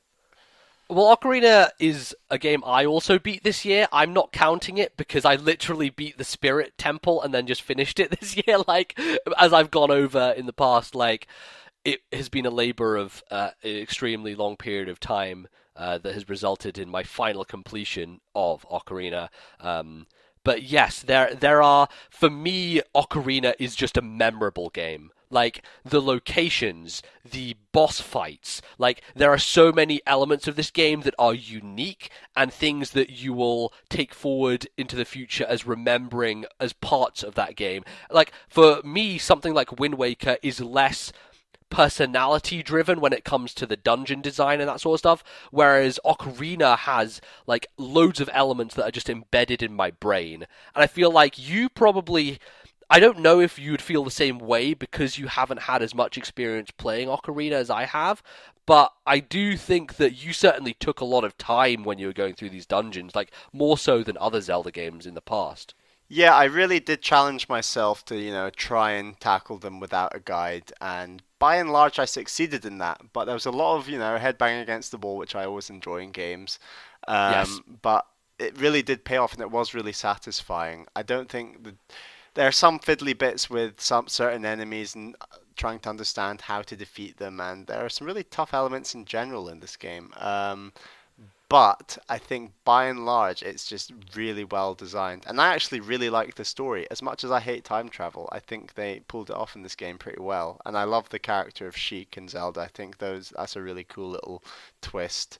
And Yeah, it would have been a great twist if somehow you had managed to remain in a chamber away from the internet for the last 15 years, but unfortunately, we knew about this in Smash Brothers Melee, so, yeah, you know. and I mean it's a bit like, I don't know, Darth Vader being Anakin Skywalker, Luke's father. Yeah. So yeah, it's like, did you know that's a secret? I probably just ruined it for like a number of people who are trying to avoid that knowledge before episode 7, but I doubt it. Yeah, because Yeah. those people exist. There's No, all no, 5 of them. I do feel like it's more of like a pop cultural thing within games, is like the Ocarina of Time twist with Sheik. Like, that's just a thing that is just assumed Definitely. that people know. So There you go. Yeah. What is your number 9, MBZ? So my number 9 is a Mega Man game. It's not Mega Man 3, which actually didn't make this list, and I'll tell you why Mega Man 3 didn't.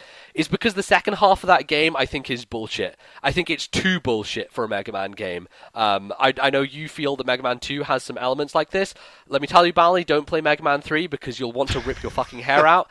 The second half of that game is like going through harder versions of the original levels that you just played and having 2 boss fights in each of them. So you get to the midway point, fight a boss, get to the end, fight another boss. And it is agonizing. It is like one of the least fun things I've had to do all year in a game.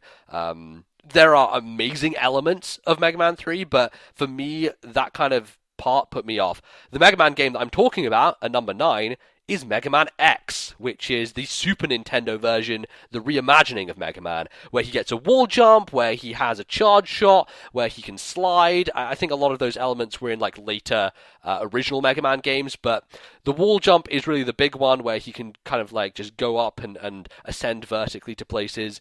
And they change everything up. The bosses are no longer like something man. They are all based after animals, like one's Flame Mammoth, one's like Boomer Kawanga. I don't even know what a Kawanga is, Bally, but apparently it's an animal, and it has like a boomerang. But like it's such a vibrant looking game. It is, as Super Nintendo games have always been, just so colorful and wonderful to look at. Amazing sprite design, and an interesting element is that it adds a lot of Metroid style things with the ability to go back into the levels once you've beaten them, and if you beat them again, you don't have to face the boss at the end. Like, you go through the level, find an upgrade like an energy tank, or a thing that makes your beam stronger, or like a piece of armor that makes you able to take more hits, and once you go through the level again, depending on other bosses and other levels that you've completed, elements of that level will have changed. So, like in Flame Mammoth stage, there's this area with a bunch of lava underneath, but if you've gone through and beaten the ice enemy, I think he's a penguin, I can't remember what he's called, but if you beat his stage before you do Flame Mammoth, then the lava will have frozen over, and you can go onto it instead of dying when you jump into it, and go and get an upgrade that's hidden underneath some ledge. So that element is just super cool, and it just adds this kind of fresh take on the Mega Man formula, which I enjoyed a lot. There's really bullshit boss fights, as there always are in Mega Man. There's some incredibly tough parts. I expected this to be easier than the original games. In fact, it's just as hard and challenging, but I think it was more fair, and I had save states to abuse anyway, so it wasn't too terrible of a time. But I definitely think this is one you need to play at some point in Bally. Mega Man X does so many interesting things to twist it around, and I thoroughly enjoyed it. So that's my number 9. Bally, what is number 8 for you? My number 8 is another Zelda game, The Legend of Zelda: The Minish Cap. Yes, a game that we have talked about a lot this year because of our first backlog club.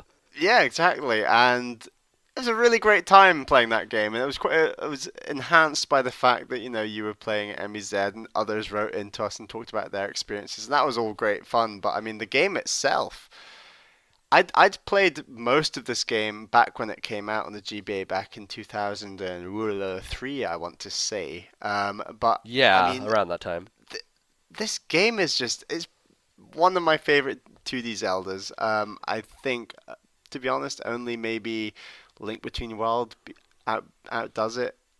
Perhaps. What about Link's Awakening? That was pretty high on our top 50 games. That's a really tight match. That is a really tight match between Link's Awakening and Minish Cap, to be honest. I'd have to have a think about that one. But I mean, Minish Cap, like, I love how long the dungeons are in this game, and they're really unique because the weapons you get in this game are also really unusual. And I love Zeldas that give you unusual weapons. I'd say Skyward Sword is another one that gives you really unusual weapons. And the way that those weapons are incorporated into the dungeon design in this game is really nice as well. Because you often have to use weapons from other dungeons or from the game overworld in the dungeons and stuff like that. I just think it's incredible sprite design. It's really innovative, and I do really like the idea that you can just press the select button to talk to Eslo and find out where the heck you're meant to go next, because a lot of Zelda games are a bit iffy when it comes to finding out what to do next. But this game is just so simple, one button, boom, and I really enjoyed that. So yeah, Legend of Zelda: The Minish Cap. Yeah, higher than Link to the Past, clearly, on your list, which didn't make it. I would tend to agree with that. I preferred Minish Cap to Link to the Past as well. So excellent stuff. My number 8 is Valiant Hearts: The Great War. This is a game from last year, an Ubi Art game that I had been meaning to play through. I'd heard a lot of great things about it. And it's really wonderful. Like, it tells an affecting story that is also quite light-hearted in a lot of ways, which is interesting because it's hard to go back and talk about World War One in a way that isn't bleak, because that war was so, stale in terms of it wasn't all action packed and crazy. It was just like people slowly like losing their minds and dying in horrible ways, and it's just a bad situation all over. But the way Valiant Hearts manages to capture that emotion, but also add this kind of light-hearted tinge to it, is just wonderful, and it looks gorgeous. That Ubi Art engine, as we've said so many times, is wonderful and just pops out so nicely. There are sections in the game that utilize music in an amazing way. A lot of classical music that's kind of related to World War One. When you're kind of like running away from bombardments in a car and like moving left to right to avoid them, and it all syncs up to the music in kind of a almost Bit Trip Runner-esque way, which is super cool. Loads of just neat little elements. I enjoyed the puzzle solving. It was never too difficult. It was always like smartly done, and overall just a great game. Valiant Hearts, my number 8. Cool. No, was really interested in that game. I wish it would come out on Wii U, but the shame, the shame. It might come out Indeed. on NX. Who knows? Who knows? We'll My see. number 7 is a game I just finished, The Swapper. Oh Um, wow, nice. I played Box Boy earlier this year, and that was one of the first, not the first, but one of the very few sort of puzzle games that or even puzzle platformers that I've ever played. And I had an absolutely great time. I'm definitely going to mention that game next week, but for now, well, I say for now, after I finish Box Boy, I promised myself that I'd try to play more puzzle platformers or more puzzle games in general, because I think they make you play a game in such a unique way that the majority of the games you play don't, whether that's strategy or action adventure or whatever.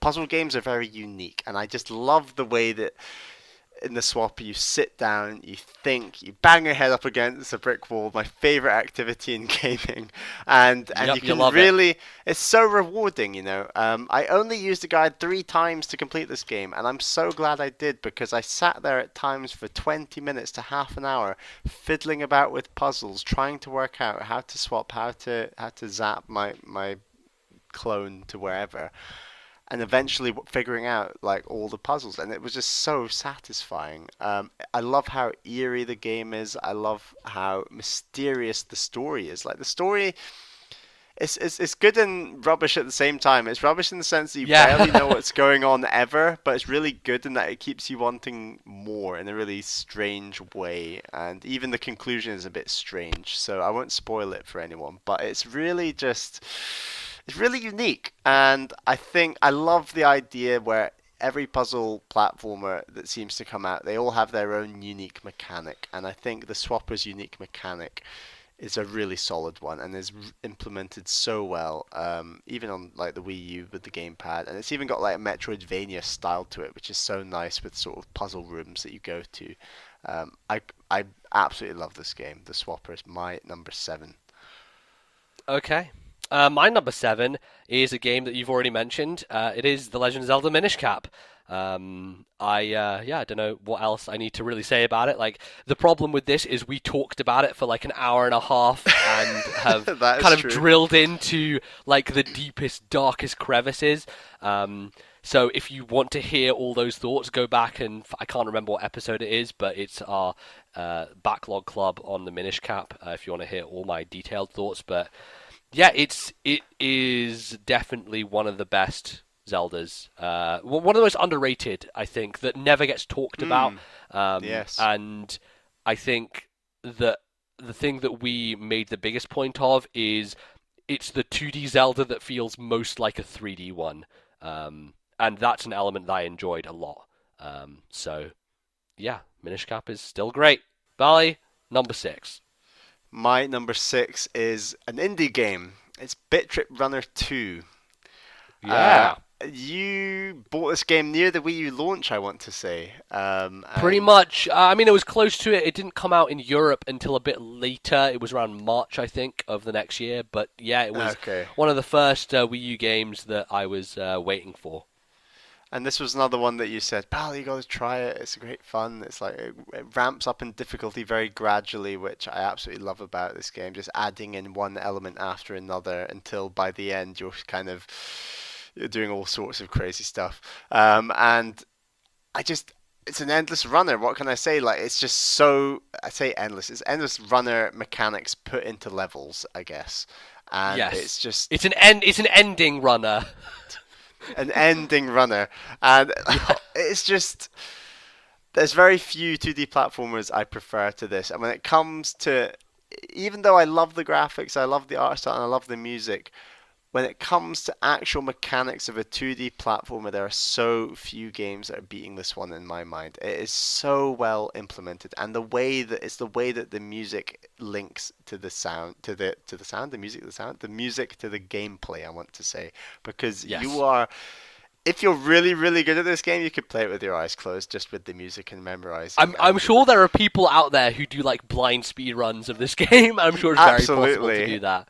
and it's just so good. And if you've not tried it, it's really cheap on the Wii U eShop. You won't be disappointed. It's an absolute joy to play. It's so Moorish. It's so easy to pick up and play, as this style of game should be. I mean, it just does all those things so well. That's my number 6, Bit Trip Runner 2. The full name of that being Future Oh Legend yeah, of Rhythm Alien. like I was ever gonna remember that. You know my memory. I know. Bally names. Yes, indeed. So, before we go to our break, let's hit my number 6 game of the year, which is a game I didn't really talk about on this podcast. I talked about it on another show, which was the Yo Game Cast, where I was doing that in the summer. It's The Witcher 2, Assassin of Kings.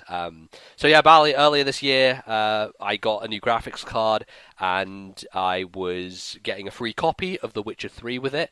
So I thought, I'd like to play that game, but I also want to have a bit of a context before going into it. So I'd bought Witcher 2 ages ago on Steam. I had it there sitting around. I was like, fine, I'm just going to do it. I'm just going to play this game. And I did with Witcher 2 what I did with Wind Waker last year, which is I sat down and in a space of 3 days, I had finished it, essentially. Like, pushed through for 20 hours and just beat the whole thing. And that is testament to, like, how well the game pushes you through in terms of its storytelling and in terms of just the kind of, it's not an open world, but it's like these miniature areas that feel so well populated and designed and filled with stuff to do. I just thoroughly enjoyed the narrative aspects and the choice elements of The Witcher 2 because this game does something that is extremely bold, and not many games do choice in a way that really actually matters. Like, Telltale has, I think, the illusion of choice, but no other game gets to the end of the first part and says, okay, if you go with this guy, you'll get a part of the story which is over in this area with these characters and this totally different thing, or if you go with this guy, you'll go somewhere completely different. And it does that, and it says, okay, choose, and you will miss out on literally like 7, 8, 9 hours of the game's content just by this simple one decision. And it's crazy. Like, it's absurd that they would do that, but it also means that people can play through a second time and see the other half of it and see how it all matches up. Like, there are parts of this story, secrets about certain characters that you will never find out unless you play both halves.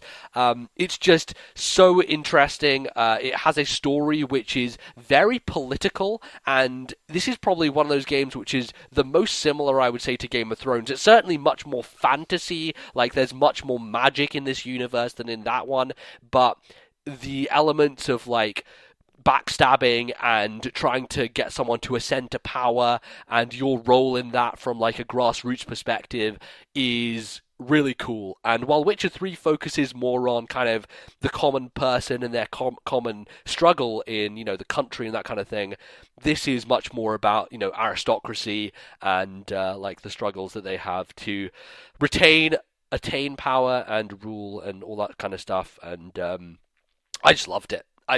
It was dense. There was lots of phraseology that went over my head, and I had to look up and read.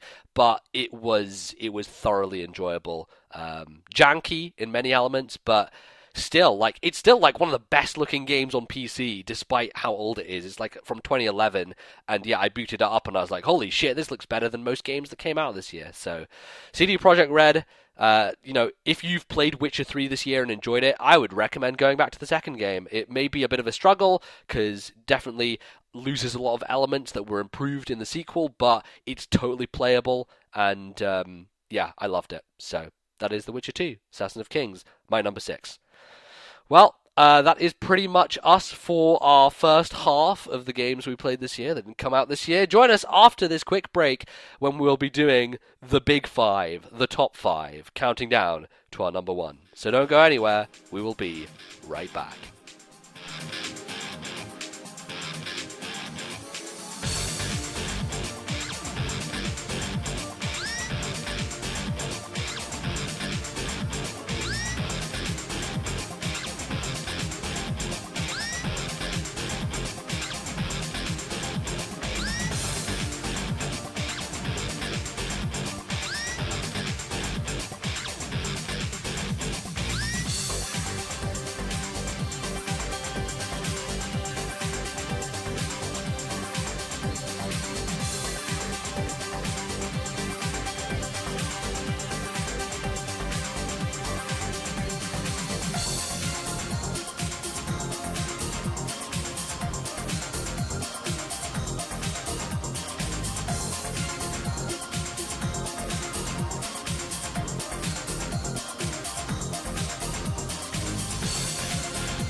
Okay, everyone, welcome back to the show.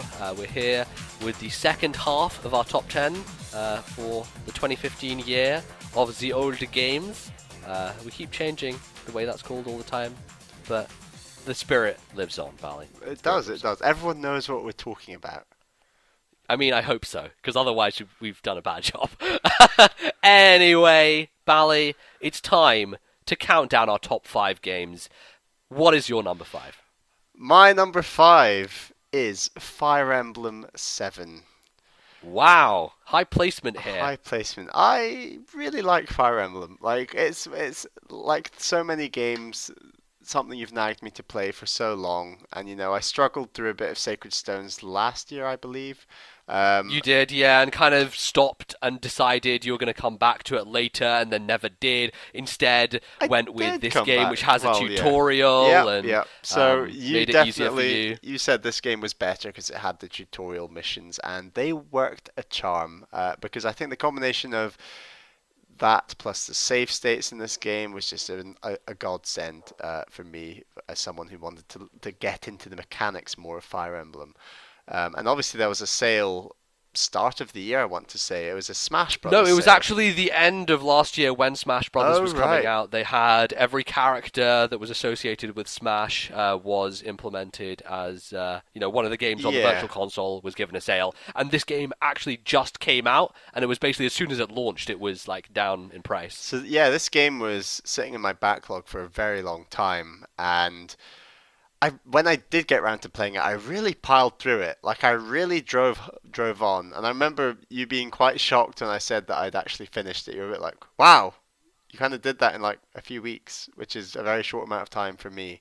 I think it was especially the end game when you were around chapter 20, and then I talked to you a couple of days later, and you're like, "I'm on chapter 28," and I was like, "What? Whoa, okay, you You just charged through that last area, didn't Pretty you? much. And I really did struggle with some end game stuff, partly because I'd leveled up the wrong units, but I've learnt my lesson.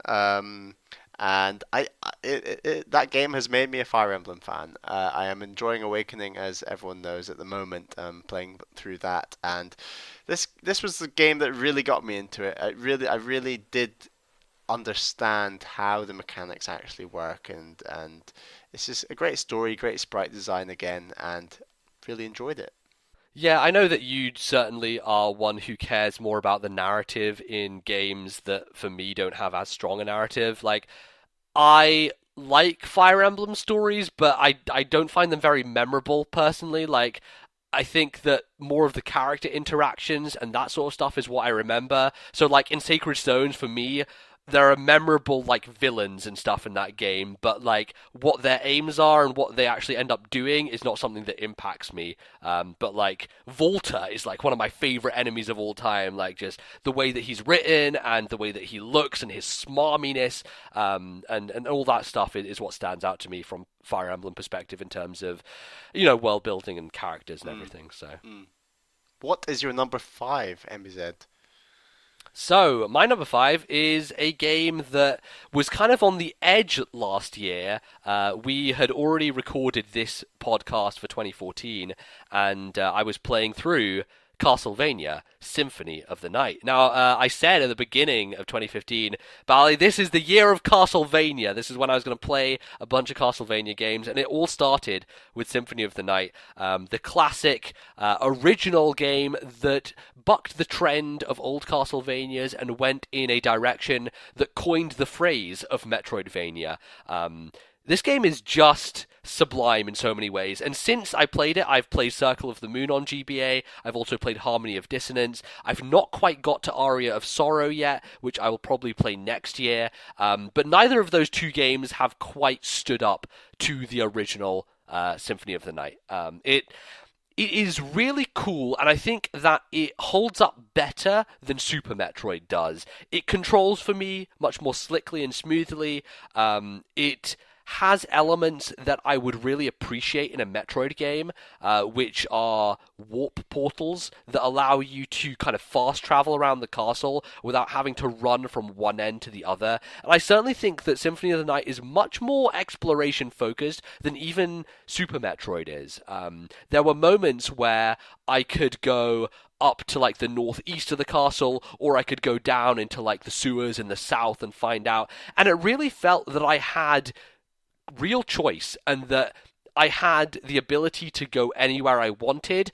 Obviously, some areas were kind of blocked off by abilities that I hadn't gotten yet, but it felt like I could almost do bosses in any order, that I could pick up items in kind of almost any way that I pleased, and it's kind of a marvelous piece of design. That castle really just sticks out in my brain. Like, I almost have the whole layout in my head, and I think it helped the fact that I didn't have the ability to save state in this game, because if I had, I don't think it would have remained so memorable. Like, that's one of the things that I think why people love old games so much and why everyone goes on about the original Zelda and everything is like they played them so much and obviously died a lot and had to retread areas that it became burned into their mind. And because I couldn't kind of set a save state before a boss and then just go and go and go like I did in the GBA games on Wii U Virtual Console, it meant that I kept having to go back and remembering areas and like just becoming familiar and just knowing the world. And that is something that's I actually find it very valuable, and I feel like maybe we lose that sometimes when we go back to these old games.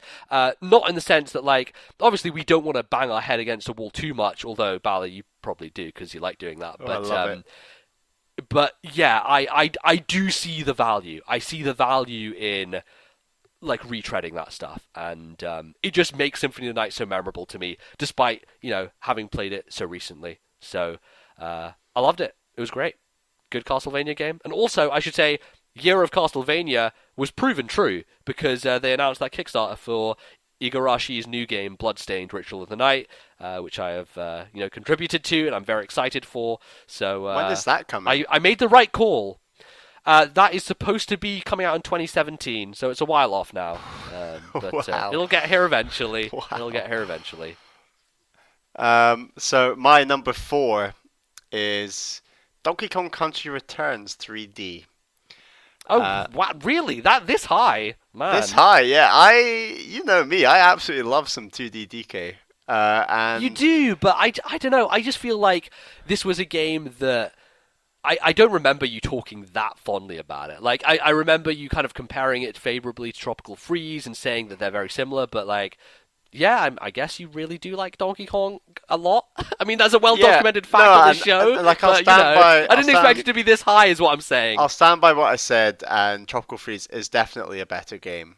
And not by a whole lot, but by a considerable amount, I'd say. And I think that I just really enjoyed playing this game on the 3DS. I think it looks great and it plays great, and it's quite a difficult game to say more about because to just try to put the enjoyment of a 2D platformer and the way a game feels into words is always very difficult. It's something I think we've done quite a lot on this show, but when you do it for the umpteenth time, it is quite difficult to justify why one of those feels better than another. Um, and considering how many 2D platformers we've talked about, it does become quite difficult. I think. Yeah, distinguishing is important, but it's tough to do. Yeah, and I think it's got some cool boss fights. And in my similar praise with Tropical Freeze, I love how it mixes up levels. So it's not just run from left to right. It does mix up with the minecart levels, the barrel rocket levels, and some other like speed running elements and things like that. And I do really love that about this game.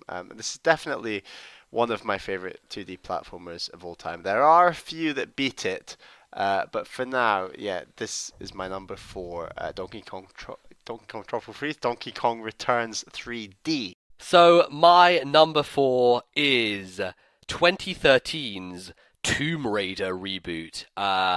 Bally, I fucking love this game so much. I'm a fan of Uncharted and have been for a long time, and I'm in the camp that believes Uncharted 2 is the superior game over Uncharted 3. I like 3 a lot. It has great moments and set pieces. Uncharted 2, I think, is like the top of the table. For me, Tomb Raider is like almost on par with Uncharted 2. It does so many things that series did badly in a really fun and good way. In the sense that Uncharted always got to the end, and I felt fucking annoyed that they just throw wave after wave of just bullet spongy enemies at you. And you don't really have a good arsenal of weapons to deal with them in the Uncharted games. You have like a pistol and like an assault weapon, and that's all you have really. You have some grenades, but like they're few and far between. Whereas Tomb Raider, you have like multiple weapon slots, you have the stealthy option with the bow, you have a really like viable melee option with this giant axe that you can just crunch into a dude's head and it feels amazing. So that stuff is just so well done, and the end game just never felt like a slog to me, especially because I think they mixed in a lot more platforming and kind of clambering and environmental puzzles and all that stuff, much more than the Uncharted series does. It tells an interesting story that's not very memorable, and nor should I say, none of the surrounding cast, aside from Lara, are that well fleshed out. Like, I can't even recall any of their names, if I'm honest. But I think the central, like, idea of this being not coming of age, but like, the idea of Lara coming into her own as an adventurer and this being the beginning, the origin of that is really cool. And by the end, there is just the fucking best moment. And I'll just say, skip forward like 10 seconds if you don't want spoilers for the end of Tomb Raider. But the end of Tomb Raider, you get 2 Uzzies, and she puts them forward like she does in the classic pose of the original Tomb Raider games, and you just pump the left and right triggers and just shoot these Uzis right into basically the final boss's head. And it's just like a moment of, oh my god, like she's finally become the Tomb Raider, like she's gone through this journey, and at the end, like you see that PS1 Lara Croft in front of you. It's fucking awesome. Like, I just loved the way they ended that game.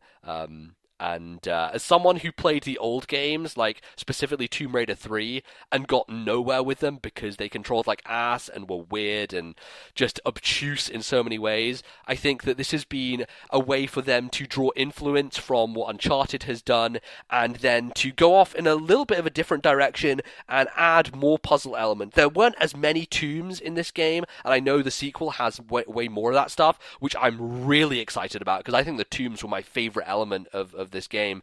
They basically give you rooms of puzzles and environmental puzzle solving with no enemies in sight, so you're never worried about like the pressure of something jumping down and trying to kill you, and just focus on figuring out how to get from A to B in a puzzle area. And I am just over the moon excited for the PC release of Rise of the Tomb Raider next year. Unfortunately, it kind of went out to die this year on Xbox One. It got released on the same day as Fallout 4 and has not sold well. But let me tell you, Crystal Dynamics are 100% getting my money on day one on PC because Tomb Raider is fucking excellent, and I'm really, really jazzed. So that is my number 4, Tomb Raider.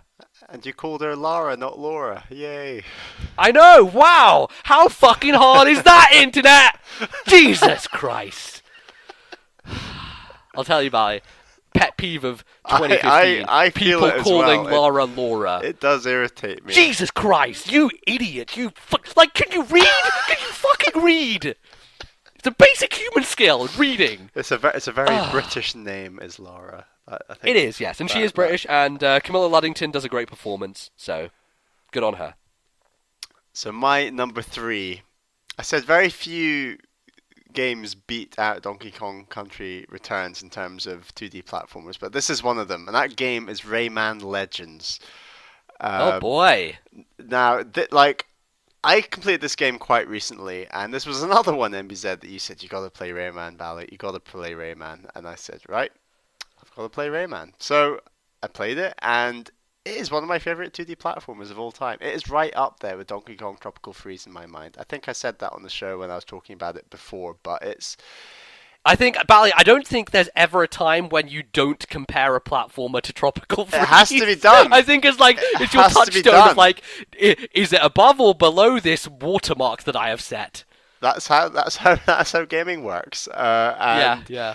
It just ticks all the right boxes. It does absolutely everything you would want in a 2D platformer, and it goes above and beyond that, really. It's challenging. That's very important.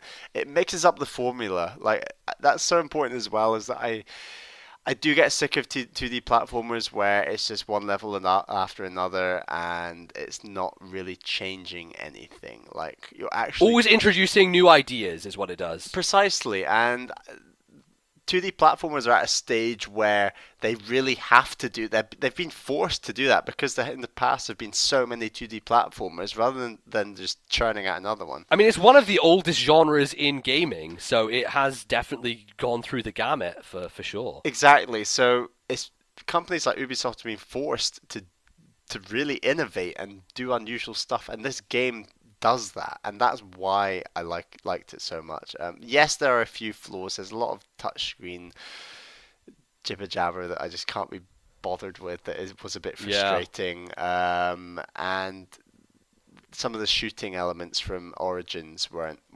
great, but other than that, it's just so solid. And I thought the daily challenges were implemented really well. There I am using that word, implemented again. And it's just really unusual, and it's so refreshing to see Rayman like as a character, back introduced back into gaming, and like because he kind of I felt like away. Rayman had kind of become a joke at some point. Like there were a lot of these 3D games that weren't great, and he kind of stagnated for a long time, and kind of in the vein of Sonic the Hedgehog, become a bit of a joke of a mascot. But I think Origins and Legends has done a huge amount to redeem him as a character, for sure. I mean, there was a point at which Rayman 64, I believe, was like re-released on every single console launch for like...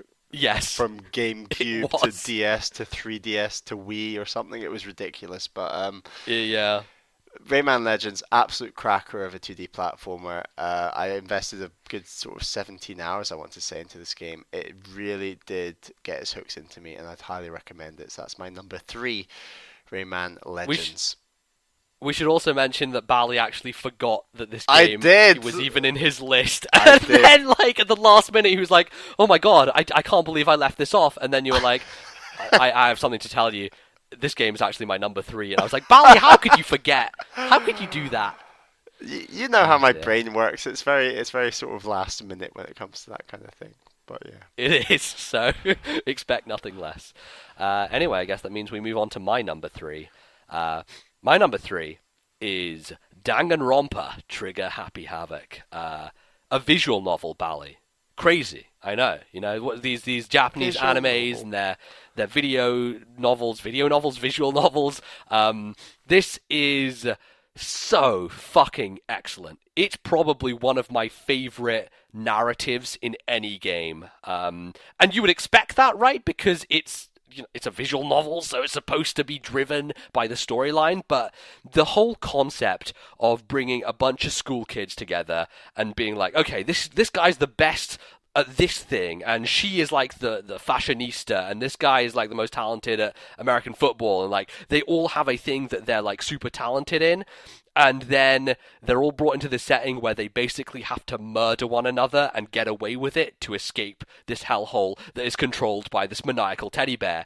And the whole structure of the game and the way that it's bold enough to say, okay, like, we'll give you some off time and you can go and chat to the characters and try and build up relationships with them, but you never know who's going to die next, so you could just be wasting your time here, like, building these social links with this character, and, like, in the next chapter, they might be the one who's killed.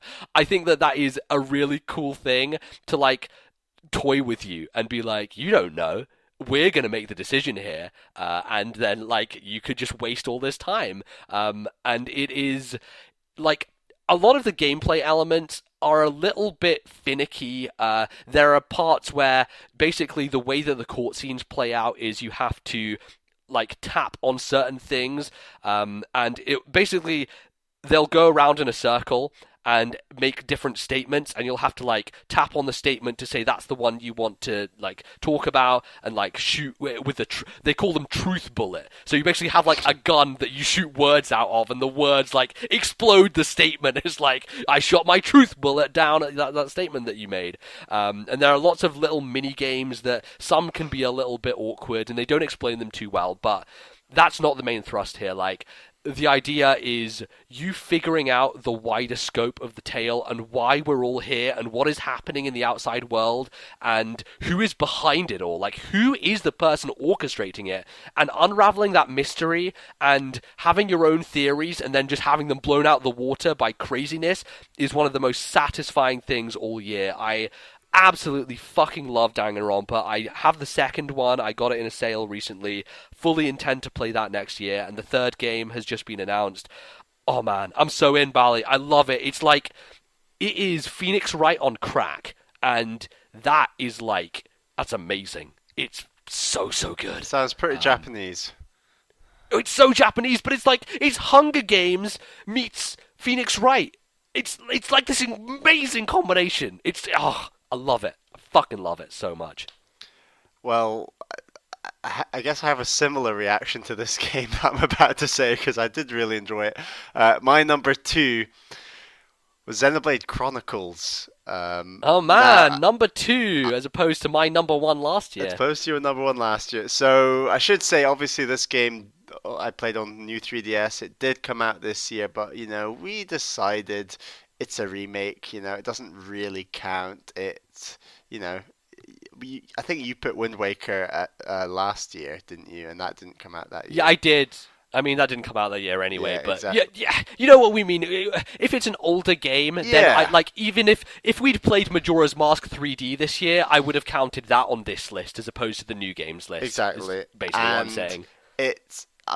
This game this is probably in the top 3 games that have been talked about the most on this podcast is Xenoblade. I think it's probably the game that I have hyped up the most for you.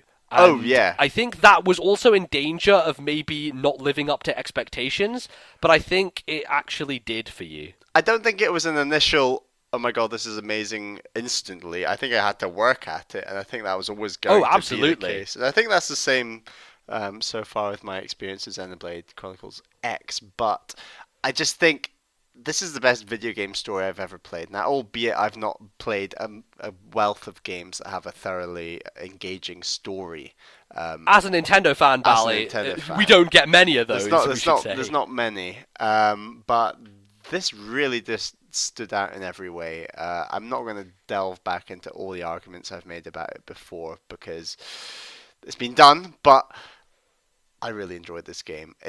Like, you'll understand why my number one's my number one, but this wasn't far off. I'll give you that. And it Do you think that some elements put you off making it your number one? Would you say that maybe some of the RPG stuff bogged you down, and like maybe like some of the boss fights got a bit too frustrating for you? Yeah, I mean, my number one is just exceedingly almost a perfect game, but Xenoblade Chronicles, yes, I struggled with a lot of bosses. The RPG elements of this game are sort of further down the list in terms of what I love about it. I mean, for me, it is all about the open world, the art, the music, and first and foremost, the story.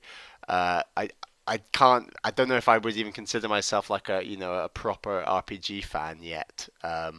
And so yeah, maybe that's plays a factor. But I I just absolutely love this game. And again, I played it. It took me about 90 hours, and I played it in a pretty short period of time, considering, which it was just so easy to pick up and play, and I really just delved deep into it and really enjoyed it.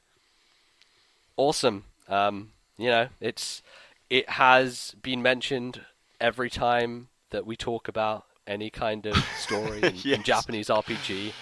with good reason. But it bears repeating. It is a modern classic. I have no hesitation in saying that people will look back in 20 years on this game and have the same reverence for it as people have for my number two game. And that game is Chrono Trigger. I decided to play this partially because it's the 20th anniversary, and that's pretty significant. But also because everyone has talked about Chrono Trigger forever and ever, about how it is this touchstone where Square Enix came together when they weren't a joint company. Like the people from Square and from Enix like joined forces to create like the ultimate JRPG, and it really is the creation of a dream team because Chrono Trigger pushes things forward and does things better than like so many modern games do. Still to this day, like I mean, I'm playing Xenoblade Chronicles X right now, and Bally, you can't like switch out party members easily unless you go and like find them and like add them in. Like that's a thing that Chrono Trigger had on lockdown back in fucking 1990 or yeah 95 yeah 95 geez. It like knew what it was doing, and it was so ahead of the curve. It was really well written. It has an amazingly engaging battle system that has a lot of customization in the sense that all the characters combine together to do unique like moves with one another, like these where they basically combine their powers and do some crazy stuff. There's an amazing twist involving like some of the mid game stuff that makes it like stand out as doing some storytelling things that are kind of unprecedented. It's about time travel, so of course I'm gonna fucking like it, Bally. Like it's about going through different eras in time and seeing how a continent and a world changes before you. Like the characters are wonderful. Every time I talk about Chrono Trigger, I kind of run out of like descriptors and ways to express my feelings about it because even as someone who has come to it this late, I understand. I know why people have been shouting from the rooftops this whole time because it's fucking glorious. And I think I said this before on a podcast. You can't consider yourself a gamer unless you've played Chrono Trigger. So fucking play Chrono Trigger, everyone. Like, I really feel like this is a historical, important thing that everyone needs to play. So there you go. That's my number 2. Wow, that's only your number Bally, 2 as well. it's only my number 2 as well. That's a high watermark, I'll tell you. Oh boy. So So what's your number 1, Bally? I think you can probably have worked it out, but my number 1 is Guacamelee. Oh man. It really, Yeah, wow. like, you recommend an absolute ton of games to me, MBZ, and almost without fail, I've enjoyed almost all of them. I can't really think of one that I've actually thrown back in your face and said I really didn't enjoy this. And It's because I have amazing taste. you have I'm a amazing taste taste, maker. yes, high praise, high praise. But every time I've enjoyed one, it's always been absolutely great. Some of my favorite games have been indie games that you've suggested to me. But when you said, Bal, you have to play Guacamelee, you have to play it, and you were like, it's Metroidvania, you'll absolutely love it. I was like, well, you're just saying that because you friggin' love Metroidvania, and obviously Yeah. I'm going to enjoy this, but I probably won't enjoy it as much as you. It'll probably be a game like I don't know, Metroid Fusion, which we both love, but you love a bit more than I do. So I thought I'll enjoy this, but maybe not quite as much as you, MB said. But wow. I absolutely loved this game. I did not realize how much brawling there was, how much platforming there was, and using all the colored moves and that relate to a direction. I just think it's such an incredible game. Like, it was so out of the blue for me as well. I really didn't anticipate how much I would enjoy this game. It's got the most beautiful art style I've seen, I think, in any Metroidvania game.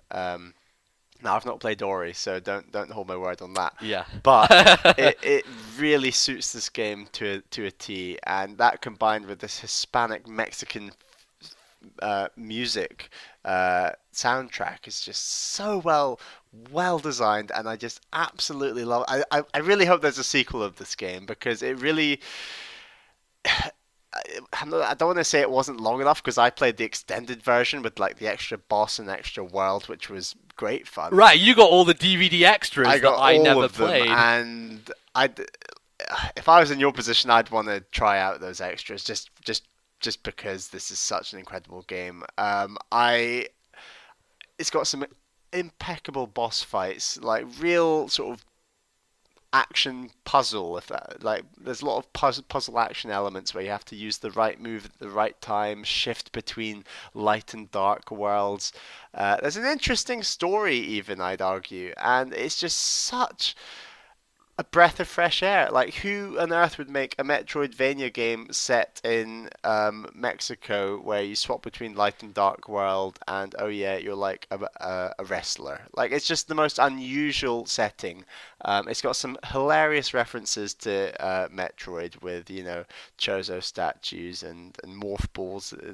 Well, rather than morph balls, you swap into a chicken, which is just the most Yeah. crazy and great thing ever.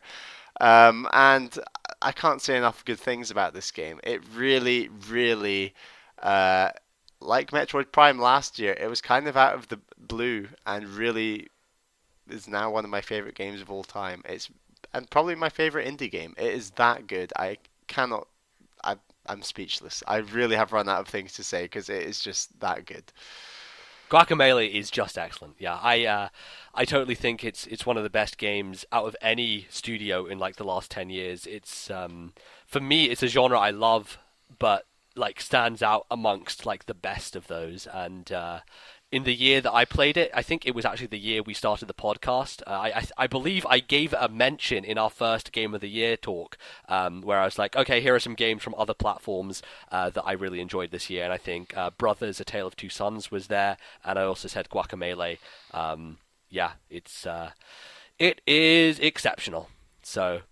I was actually kind of thinking like, wait, what is his number 1 going to be? Because I was trying to think like, did you play Galaxy 2 this year? Or was that last year? Because like I was trying to like remember what you played when and where, and then I was like, oh right, obviously Guacamelee, but it didn't hit me until you actually said it, so it kind of surprised me there. So I'm sure I'm not going to surprise many people with my number 1, however, because I extolled its virtues earlier in the year.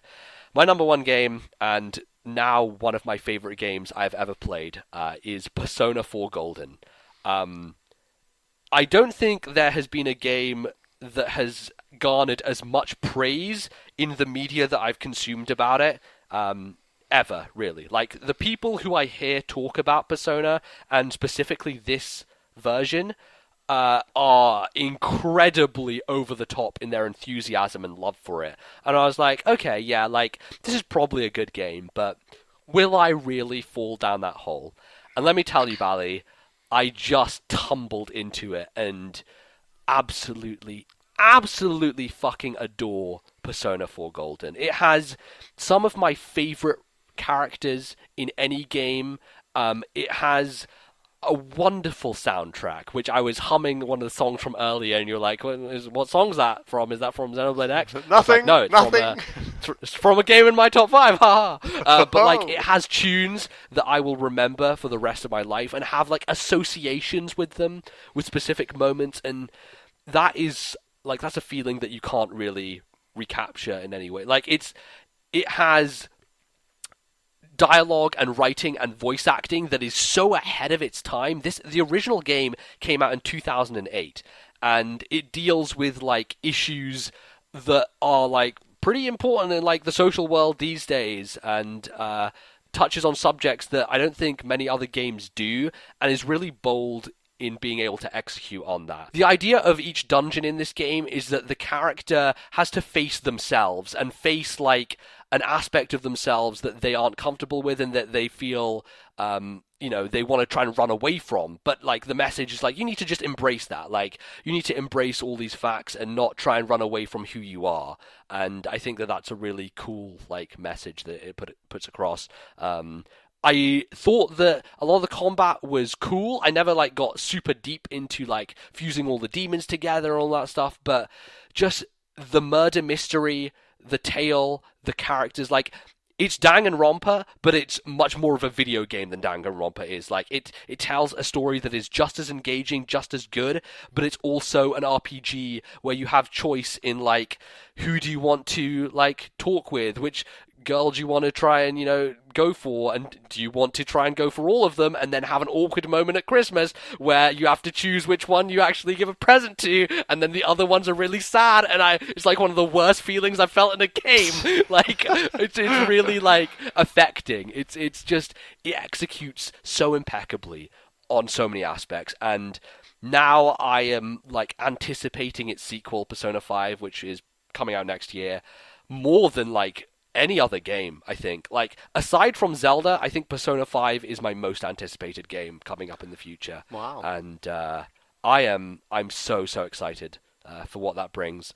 But for now, Persona 4 Golden is a fucking phenomenal experience, and I'll remember it for a very, very long time to come. So that is our top 10 games of 2015 that didn't actually come out in 2015. Bally, it's been a good year. Oh. What do you think overall? By the fact that I had to cut off so many like games that I really enjoyed playing this year, I think I really delved deep into some more new experiences. That's like something that I said last year, where I tried out games that wasn't used to. I feel like I did that again this year, but at the same time, I played plenty of games that are well within my comfort zone. So, looking on to next year, I would definitely want to do more Metroid. Metroid was lacking this year, unfortunately. I never got around to it, and I played 3 last year. This year was very much Zelda driven. But yeah, just loads of great games, and like so many great games that we talked about on the show. And it's so nice to have these end of the year segments where all of that does come together and we can go through them all. Yeah, nice to reflect. And I certainly think for me, like, my top games that I just talked about, some of my favorites I've ever played now. Like, they're in the pantheon. And I don't know, I'm very glad that I got to go back and like take a look at these old things, these old crusty old video games that so many people in the media never get time to like go back, and they're all like caught up in the cycle of playing every new thing. Yes. And I feel like it's nice to be able to have the free time and everything to not focus on like every brand new thing that's coming out, and dig back. Yeah. and look back. So Shall we run through our top tens one more time? yeah, let's go through it. Bally, how about you tell us 10 to 1? My number 10 was Gunman Clive. Number 9, Ocarina of Time 3D. Number 8, Legend of Zelda Minish Cap. Number 7, The Swapper. Number 6, Bit Trip Runner 2. Number 5, Fire Emblem 7. Number 4, Donkey Kong Country Returns 3D. Number 3, Rayman Legends. Number 2, Xenoblade Chronicles 3D. And number 1 was Guacamelee. And my top 10, number 10 was Ollie Ollie. Number 9 was Mega Man X. Number 8 was Valiant Hearts: The Great War. Number 7 was The Legend of Zelda: The Minish Cap. Number 6 was The Witcher 2: Assassins of Kings. Number 5 was Castlevania: Symphony of the Night. Number 4, Tomb Raider from 2013. Number 3, Danganronpa: Trigger Happy Havoc. Also has like one of the best menu or opening themes, which every time I say Danganronpa, it just pops into my head. It's like dang dang dang dang dang dang dang. Oh, it gets me. Anyway, moving on. Number 2 was Chrono Trigger, and number 1, Persona 4 Golden. I think the thing that links those top 3 all have fucking amazing soundtracks. Like, just get stuck in my head real easy. So, yeah, there you go. Those are the top 10s. They're pretty good. So, we both recommend you play all these games if you get the time, or the money, or the whatever. So, before we close it out, we are going to plug some things. So, Bally, next week we are going, or sorry, in 2 weeks' time, should we say, the next show, we are going Final to be show of the year. Yes, we're going to be discussing our top 5 Nintendo games that came out in 2015. Now, last year, Bally, we did separate lists for this. We both listed off our top 5 individually. But we had so much fun earlier this year doing our top 50 games of all time and trying to hash out a top 10 together that we decided this year we're going to do the same thing with our top 5, and we're going to try and hash out a combined list of our top 5 2015 Nintendo games. I think it's going to be hard, but I think it's going to be a fun experience to go through. So look forward to that next time on the show. If you want to email us your favorite games that came out in 2015, please do that as well. We'd love to hear some more of the games that you played that actually came out this year. It can be on any platform. You don't have to restrict yourself to Nintendo, but we'd like to get a few more emails on that front because it was cool to see some of the top 10s that you guys sent us for this show. So we'd like to see some more of those. You can go ahead and follow us on the Twitters and do all that stuff, but you can also send the emails. Bally, let's go with the emails first. Where can you send the emails? Please send the emails to thisnintendolife@gmail.com. Yeah, we love getting your emails in, and we especially want to know what games were your top games of the year in this incredible year that was 2015. Yes, we also can be found on the internet in various places like Twitter. I am at LordNBZ on Twitter, also LordNBZ on the Miiverse. I've been having a bit of a Miiverse renaissance, Bally. Xenoblade Chronicles X has inspired me with its stunning vistas. It's a very good game for Miiverse. It's such a good game for Miiverse. Yeah, I just, every time I see a cool shot, I'm like, yeah, let's take a screenshot of this and post this. Yeah. I'm standing on this fucking icicle. This looks cool. Let's do that. That's good stuff. What about you, Bally? Where can you be found on the internet? I am at Ballyman91. That's BALLYMAN91. That is also my name on the Miiverse, and I'll hopefully be trying to match your incredible Xenoblade X shots. MBZ. Yeah. Hopefully some fast racing Neo shots as well. We'll see. Yeah. Cool stuff. All right. You can find the show in many places. We are on iTunes. You can rate, review us over there. Subscribe to the show. Get it every 2 weeks downloaded to your podcast service of choice. You can find us on Stitcher. We are on YouTube. We are around the place. You will find us if you just look for This Nintendo Life. And that is pretty much going to close things out. So thank you everyone for listening to this special big end of year show. We're going to have the second part of our Game of the Year stuff next time, as we said. So look forward to that. But for now, thank you all very much for listening this year. It's been a good year, Bally. Such a good it year. will be closed out in style next time. So we'll see you then. Thank you, and goodbye.